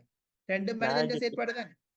அதான் வெடிப்புன்னு நினைச்சேன், வேற வெடிப்பு. சாதாரணமா குண்டு. வெடிக்கிற வெடிப்புகளை நினைச்சிருப்பீங்க அப்படியா? நான் குண்டு வெடிப்பு இதேனே. ஓகே, சரிடா. மிகச் சரியான விடை என்னய்யா? அஞ்சாவதான் சரி என்ன? ஓகேடா. பின்வரும் தெரிவுகளில் எது தீப்பாறைகளின் 3 வகைகள்? ஒரு தீப்பாறைன்ற 3 வகையா? என்ன விட? பாறைகள் பிரதானமாக 3 வகைப்படும் ஐயா. தீப்பாறை, அடையற்பாறை, உருமாறிய பாறைகள். இலங்கையில நீங்க படிச்சிருப்பீங்க. இலங்கையின் பாறை வகைகள்ல தீப்பாறை, அடையற்பாறை, உருமாறிய பாறைகள் படிச்சிருப்பீங்க. தீப்பாறை 2 வகைப்படும். தள்ளல் தீப்பாறை, தலையீட்டு தீப்பாறை. உருமாறிய பாறைகள் என்றது என்ன செய்ய, சில பாறைகள் வந்து உருமாறி வரும். அதாவது ஏற்கனவே இருக்கிற தீப்பு கருங்கல் வந்து பளிங்குப்பட்ட பாறையா மாறும். கருங்கல்ல பட்டதுன்னா பளிங்குப்பட்ட பாறையா மாறும். அதான் உருமாறிய பாறைகளுக்கு உதாரணம். அடையல் பாறைகள்னா இந்த கண்டல், அடையல்கள், சரளை கற்கள், பளிங்கு கற்கள், இதுகள் தான் வந்து அடையல்களாக இருக்கும். இந்த உருண்டை கற்றிகள் அதான் அடையல்களாக இருக்கும். இதுக்கெல்லாம் நோட்ஸ் இருக்குது. தரையிலும் இப்ப கேள்விக்குடைய சொல்லுங்க. 18வது தீப்பாறைகளின் 3 வகைகளை உள்ளடக்குகின்றது என்றா அடையல் பாறைக்கு ஒரு உதாரணம் இருக்கணும், தீப்பாறைக்கு ஒரு உதாரணம் இருக்கணும், அதே சமயம் உருமாறிய பாறைக்கு உதாரணம் இருக்கணும். 3க்கும் இருக்கிற உதாரணங்கள் தான் அந்த 3 வகைகளையும் அவங்க சொல்ல போதும். பாருங்க எப்படி கேள்வி கேட்டிருக்காரு. தீப்பாறைகள்னா 3 வகைகள்னா உங்களுக்கு தெரியணும். தீப்பாறை, அடையல்பாறை, சாரி, தீப்பாறைகள்னா 3 வகைகளை கிட்ட இது 3 வகைகளை உள்ளடக்குன்னு தான் கேட்டுக்கிறாங்க. அப்ப 3 வகைகளை உள்ளடக்குன்னு சொன்னா அவன் வந்து உதாரணங்களை உங்களுக்கு தெரிஞ்சிருக்குதா இல்லையான்னு பாக்குறான். ஆகவே இது வந்து நோட்ஸ் தான். 18வது கேள்விக்கு என்ன விட வரும்? உங்களோட கணிப்பின்படி என்ன விட? நான் நோட்ஸ் தெரிஞ்சிருந்தா ஈஸியா விட சொல்லலாம். இல்லைன்னா படிக்க கிடக்குன்னா சொல்லலாம். படிச்சதை சொல்லு. கப்புரோ ஆன்டிசைட் ஆக்சிடியனா 4வது விட நோட் பண்ணுங்க. நான் இப்ப உங்களுக்கு அடுத்த கிளாஸ் வந்து இந்த பேப்பரை முடிச்சா அடுத்த கிளாஸ் வந்து உங்களுக்கு பௌதிக புவியியல் ஸ்டார்ட் பண்ணுவேன். ஸ்டார்ட் பண்ணிக்க நான் சொல்லி வர்ற அழகை நீங்க படிச்சு கொண்டு வாங்க கிளாஸுக்கு. என்ன அப்ப இன்னும் கொஞ்சம் நான் படிப்பிக்க உங்களுக்கு ஈஸியா இருக்கு. மேலதிகமான தகவல்களை நோட் பண்ணி கொள்ளலாம். ஓகேடா. இலங்கையின் முந்தானை காடுகளின் ஒரு பிரதான அம்சம். இது வந்து நீங்க நான் நினைக்கிறேன் இலங்கையினுடைய காடுகள் பற்றி படிச்சீங்களா? காடுகள், அயனவலய, நீரவலய காடு, உலர்வலய காடுகள். உலர்வலய காடுகள் அதாவது உலகின் தாவர பல்வகமை அதெல்லாம் படிச்சிருப்பீங்க தானே? இல்ல இனிதான் படிக்க போறீங்களா? இல்ல படிச்சீங்க. உயிர் பெரும் தெளிவுகள் என்ற ஒரு பாடம் இருக்கு நினைக்கிறேன். அப்படித்தானே? படிச்சீங்க. ஓகே. அப்ப இலங்கையின் முந்தானை காடுகளினுடைய ஒரு பிரதான அம்சம். என்ன அம்சம் தான் இது? முந்தானை காடுகள் என்ன செய்ய? அதான் மறந்து. முந்தானை காடுகள்ன்றது உண்மையிலே இதுல இருக்கிற ஒரு பிரதானமான புதிய ஒரு விஷயம்தான். முந்தானை என்று சொல்லி உங்களோட புக்கிலேயும் இல்லையே, உங்களோட சிலபஸ்லயும் அப்படி ஒரு பேரோட இல்லையா? இல்ல சார். கொஞ்சம் மேய்ப்பட பார்ப்போம். இதுக்கு மறுபேர் என்ன போட்டு நாங்க பார்த்தா எனக்குன்னு ஒரு புதுசான சொல்லதான். Wait a minute.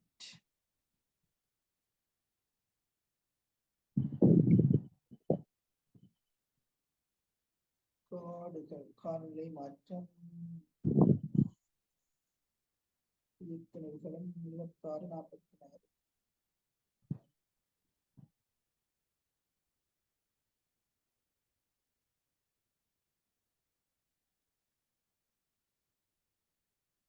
நோட்ஸ் எல்லாம் பாடமாக்குறீங்களா? நல்லா சரி. பாடமாயிட்டு என்னென்ன பாடம் எடுக்கிறீங்க? இஸ்லாம், பொலிட்டிக்கல், ஜியோகிராபி. ஒழுக்க பாடமாக்கியே ஆகணும். ஒழுக்க பாடமாக்கியே ஆகணும். நான் இப்ப 2 மாசமா படிக்கிறேன். 13 தானே இப்ப நீங்க? 13 தான். கொமர்ஸ் செஞ்சுட்டு இப்ப சேஞ்ச் ஆகி படிக்கிறீங்களா? அப்படியா? சேஞ்ச் ஆகி படிக்கிறேன். ஓகே. அப்ப எக்கனாமிக்ஸ் எடுக்கலையா? இல்ல நான் ஐசிடி செஞ்சேன். ஐடி செஞ்சேன். ஓகே. அப்ப உங்களுக்கு அந்த ஜிஐஎஸ்ல உள்ள விஷயங்கள் சொல்லுகள் எல்லாம் இலகுவாக விளங்கிக் கொள்ளும். அப்படித்தானே?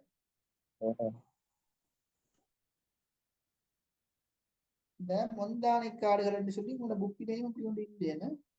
மலை காடுகள் சரி, நான் பேர் இல்லை. பருவக்காற்று காடுகள், மலைக்காடுகள், புதர் காடுகள், புல்நிலச்சூழல், ஈரநிலச்சூழல் தொகுதி அப்படி ஒன்று இல்லை. நான் கொஞ்சம் பார்த்துட்டு சொல்றேன். சரியா? நான் கொஞ்சம் கேட்டு பார்க்க கேட்டு பார்த்து சொல் கன்ஃபார்ம் பண்ணுறதுக்கு. இந்த கேள்வி கேட்டுமா தெரியாமல் அந்த கேள்வியை நாங்கள் பார்க்க வேண்டாம். அது இருக்கட்டும், பார்ப்போம். கேட்கணும் கன்ஃபார்ம் பண்ண வேண்டும். வந்தானே என்று சொல்லி நானும் இதுவரைக்கும் யூஸ் பண்ணதில்லை. சரியா? நான் உங்களுக்கு இன்றைக்கு அல்லது நாளைக்கு அதை பற்றிய ஒரு தகவலை தாரு. மற்ற நீங்க காடுகள் படிக்க தம்பி ஒவ்வொரு காட்டிலையும் உள்ள தாவர பல்வகைகள் பற்றி படிச்சிருக்கணும். அங்க உள்ள மலை வீழ்ச்சி பற்றி தெரிஞ்சுக்க. எக்ஸாம்ல வந்து ஒரு காட்டை கேட்டான்னு சொன்னா பயணமலை காடுகளில் உள்ள தாவர பல்வகமை குறித்து சுருக்கமாக விளக்குக அல்லது இரு காரணி கொண்டு விளக்குக என்று கேட்டா அதுக்கு ஏற்ற மாதிரி விட எழுதி போறோம். அப்ப எல்லாமே பாயிண்ட்ஸ் ஃபார்ம்ல ஞாபகப்படுத்த வேணும். பாடமாக்குறதுன்னு தான் ஜியோகிராபி சரி இருக்குது. சரியா? ஜியோகிராபியில நாங்கள் விளங்கி செய்கிற பாடம் என்றா என்ன நினைக்கிறீங்க? செயல்முறை புவியியல். அது மட்டும்தான் விளங்கி செய்யும். மற்ற எல்லாம் எவ்வளவுக்கு எவ்வளவு பாடமாக்குறீங்களோ அவ்வளவுக்கு அவ்வளவு நல்லா. பாடமாக்குற ஆற்றல் குறைவாக இருந்தா இயலுமானவரை பாஸ் பேப்பர், ரிவிஷன் பேப்பர், முதல் பேப்பரை செய்து கொண்டு வரைக்கும் அது ஓட்டோவா ஞாபகத்துக்கு வரும். அதான் வழி. சரியா? ஓகே. இந்த 19வது கேள்வி இருக்கட்டும், நான் அதை பார்த்து சொல்றேன். இருவரு இலங்கை ஈர வலயம் மற்றும் வறண்ட வலயங்கள் இரண்டிலும் பொதுவாக காணப்படுகின்ற மண்வகை. மண்வகை இலங்கையின் மண்வகையை எத்தனை வகையா பிரிச்சுக்கிறாரு தம்பி? 4. 14. அதுக்கு 4 தான் ஈக்குது. மொத்தம் 14 வகைப்பாடல்கள் இருக்குதா? சரியா? 4 தான் போட்டுக்கலாம் பிரதானம். நான் நினைக்கிறேன் நாங்கள் புது சிலபஸ்ல படிக்கிறோம். இதுக்கு முதல் இருந்த 2019 முன்னுக்கு இருந்த பழைய சிலபஸ் 14 மட்டும் படிச்சாங்க. எங்களுக்கு எவ்வளவுக்கு எவ்வளவு பாடத்தை சுலபமாக்கி இருக்கிறாங்க. அதான் உண்மை. சரி, அப்ப இலங்கையின் ஈரவலயம் மற்றும் வறண்ட வலயம் இரண்டிலும் பொதுவாக காணப்படுகிற மண்வகை ஐயா 20வது கேள்விக்கு செங்கபிள்ளை. ஈரவலயத்துக்கும் வறண்டதுக்கும் பொதுவானது என்னது? ஈரவலயத்துக்கும் வறண்ட வலயத்துக்கும் பொதுவானது. தனிய கேட்கல, பொதுவானது கேட்டுக்கிறது. நீங்க சொன்ன செங்கபிலன்ற மண் வறண்ட வலயத்துக்கு மட்டும் பொதுவான மண். ரெண்டுக்கும் பொதுவான இது வண்டல்.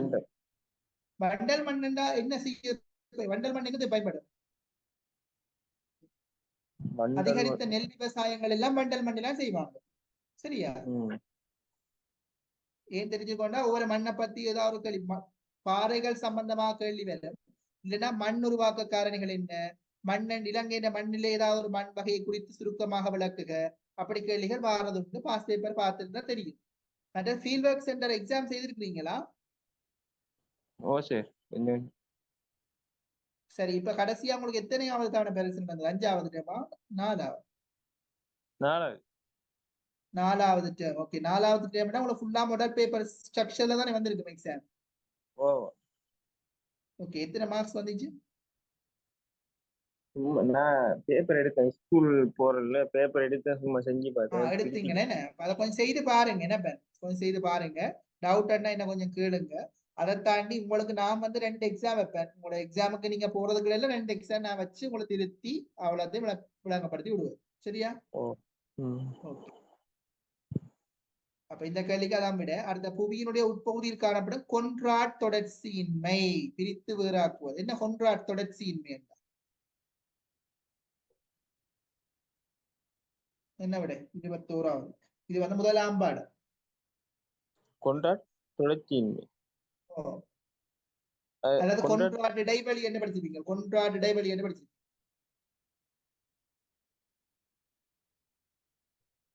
ஞாபகமிக்குதா? ஓகே. புவியின் உட்பாகங்கள் தெரியுமா? ஓடு, மூடி, மையம் என்று 3ஆ பிரிக்கிறோம். அந்த ஓடு 2 வகைப்படும். கண்ட ஓடு, சமுத்திர ஓடு. மூடி மேல் மூடி கீழ் மூடி, மையம் உள் மையம் வெளி மையம். சரியா? அப்ப அந்த கண்ட ஓட்டை வந்து நாங்க சிஎல் படி என்றுவோம், சமுத்திர ஓட சீமா படி என்று சொல்லுவோம்.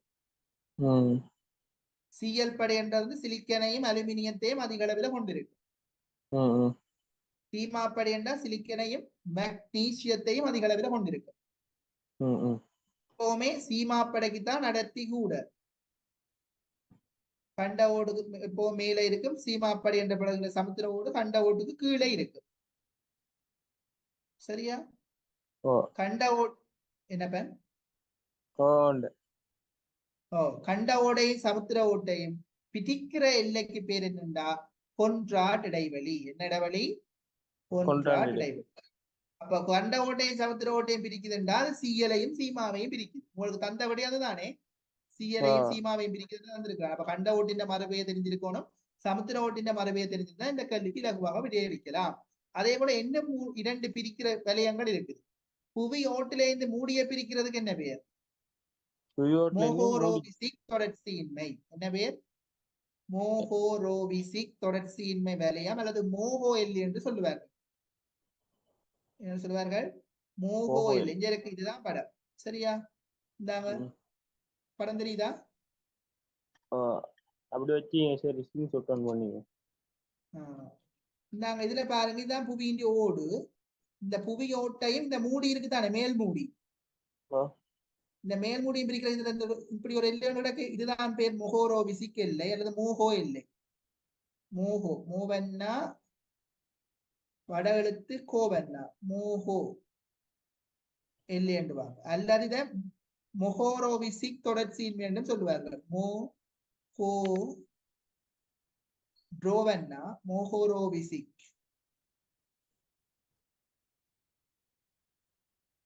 தொடர்ச்சியின்மை மோகோ எல்லை அல்லது மோகோரோவிசிக் தொடர்ச்சியின்மை வலயம்.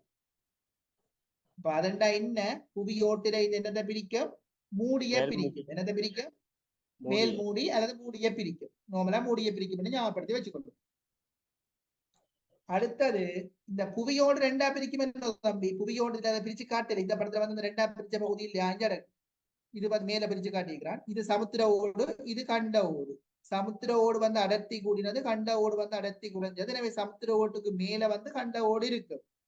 இந்த சமுத்திர ஓடு சின்ன நீளமா காட்டி கிடக்கல. இதுல இந்த பச்சை கலர்ல இருக்கிறது கண்ட ஓடு. அப்ப கண்ட ஓட்டுக்கு அடர்த்தி கூட, சமுத்திர ஓட்டுக்கு அடர்த்தி சமுத்திர ஓட்டுக்கு அடர்த்தி கூட, கண்ட ஓட்டு குறைய.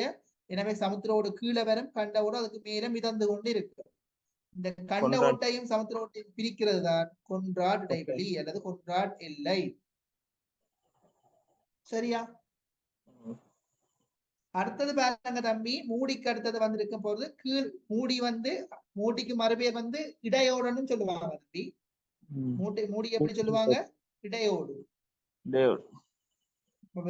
கன்ஃபியூஸ் ஆகுது இல்ல? இடையோடண்டா என்னண்டா? இடையோடண்டா மறுபேர் வந்து மூடி. அவன் மேல் இடையோடன்னு சொல்லலாம், மேல் மூடி என்றும் சொல்லலாம். கீழ் இடையோடன்னு சொல்லலாம், கீழ் மூடி என்றும் சொல்லலாம்.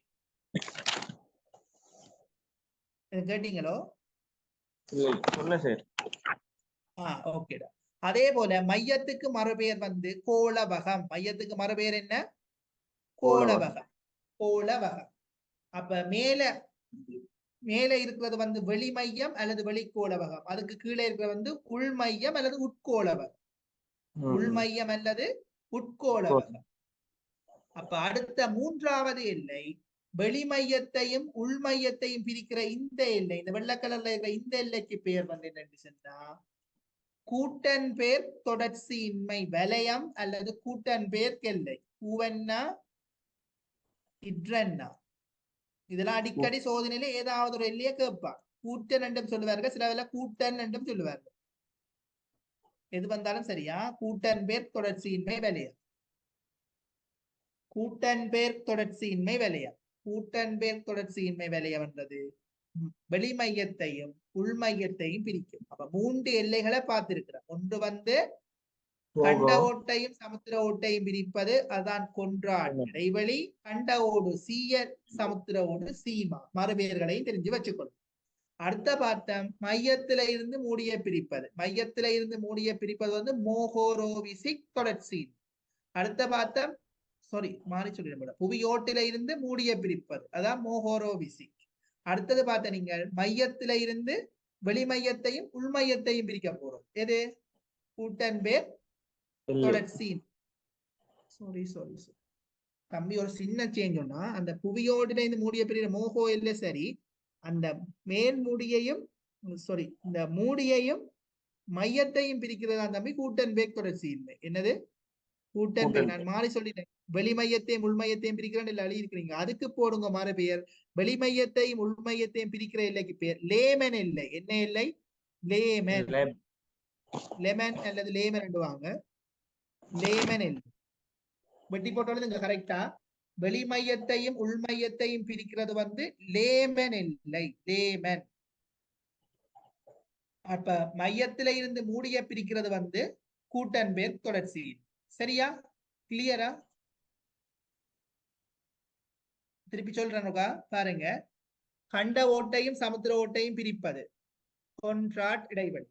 புவி ஓட்டிலிருந்து மூடிய பிரிப்பது மோகோரோவிசிக் தொடர்ச்சி. மையத்தில இருந்து மூடிய பிரிப்பது கூட்டன்பேர் தொடர்ச்சி. வெளிமையத்தையும் உள்மையத்தையும் பிரிப்பது லேமன் எல்லை. கிளியரா? No doubt? இல்ல சார். Everything clear? இது போகோ இல்லை சார்.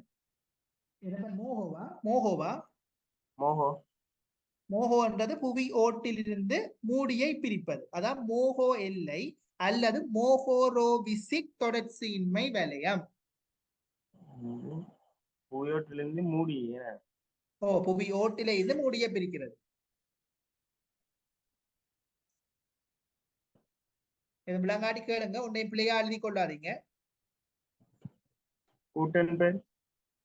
கூட்டன்பேக் தொடர்ச்சியின்மை என்றது வந்து மையத்தில இருந்து மூடிய பிரிக்கிறது. மூடியையும் மையத்தையும் பிரிக்கிறது.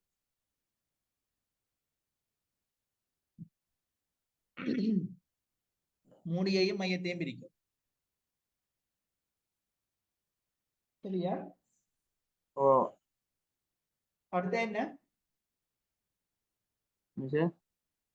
அடுத்தது வந்து வெளி மையத்தையும் உள் மையத்தையும் பிரிக்கிறது லேமன் எல்லை. ஓகே, அப்ப இதே மாதிரி வச்சு விடுங்களேன். ஓடு சரி. மூடிய வந்து கோளவ மூடிய எப்படி சொல்லுவாங்கன்னு சொன்னா இடையோடு என்று சொல்லுவாங்க. எப்படி சொல்லுவாங்க? இடையோடு. மூடிக்கு மறுபேர் இடையோடு. இதுக்கு புலம்ப கூடாது. இடையோடு என்றாலும் ஒன்றுதான், மூடி என்றாலும் ஒன்றுதான். மூடிக்கு மறுபெயர் இடையோடு. இடையோடு. அடுத்தது வந்து மையத்துக்கு மறுபெயர் வந்து என்னது?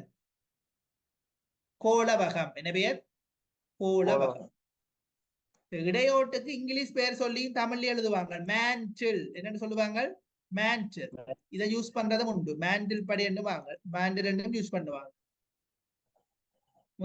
மேன்டில். அப்ப புவியோடு வந்து இங்கிலீஷ்ல கிரஸ்ட் என்று சொல்றது, அது ஒரு நாளும் இங்கிலீஷ் பதம் யூஸ் பண்ண மாட்டாங்க. கோளவகம் கோர் அதுக்கும் யூஸ் பண்றது. அந்த இடையோடு அல்லது மூடிக்குரிய மறுபெயராக தமிழ்லயே அந்த மேன்டில் என்றும் எழுதுவாங்க. கண்டிப்பாக மறுபெயர்களை ஞாபகப்படுத்துங்க தம்பி. ஏனென்றா மறுபெயர்களை போட்டு எக்ஸாமுக்கு வந்து நீங்க தெரிஞ்ச கேள்வி நீங்க விட விட்டுடுவீங்க. அதான் கவனமா இருக்கும். வெள்ளு கவனமா இருக்கும். மிக முக்கியமான விடயங்கள்லாம் சொல்லியிருக்கிறேன் இந்த பேப்பர்ல. சரியா? இதை நோட் பண்ணணும். நீங்க நோட் பண்றது மட்டும் இல்ல, மைண்ட்ல நோட் பண்ணணும். ஓகேயா? சரி, இப்ப கேள்விய பாப்போம். புவியின் உட்பகுதியில் காணப்படும் கொன்ட்ராட் தொடர்ச்சியின்மையா? அப்ப என்ன விட ஐயா?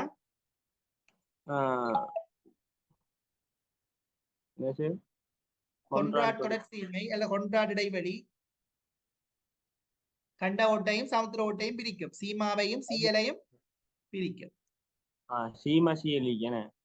ஓ, சீமாண்டா அது நோட் பண்ணீங்க. கண்ட ஓட் அதை நோட் பண்ண மறந்துட்டீங்களா? கண்ட ஓடுன்றது வந்து சிஎல் படை.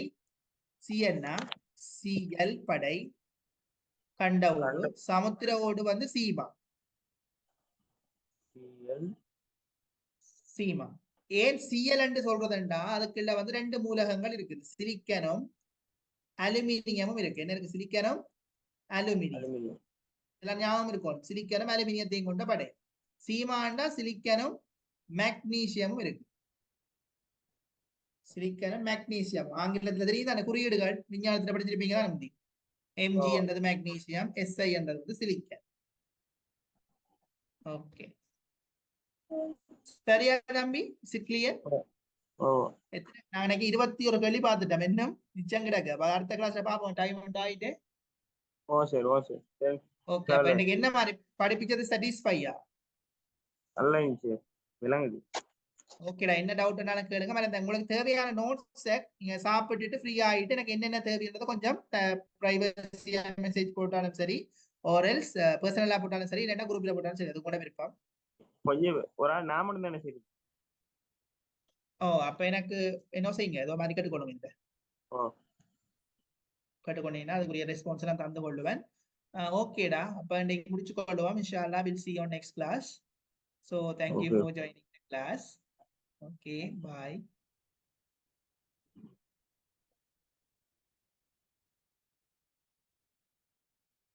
Good night.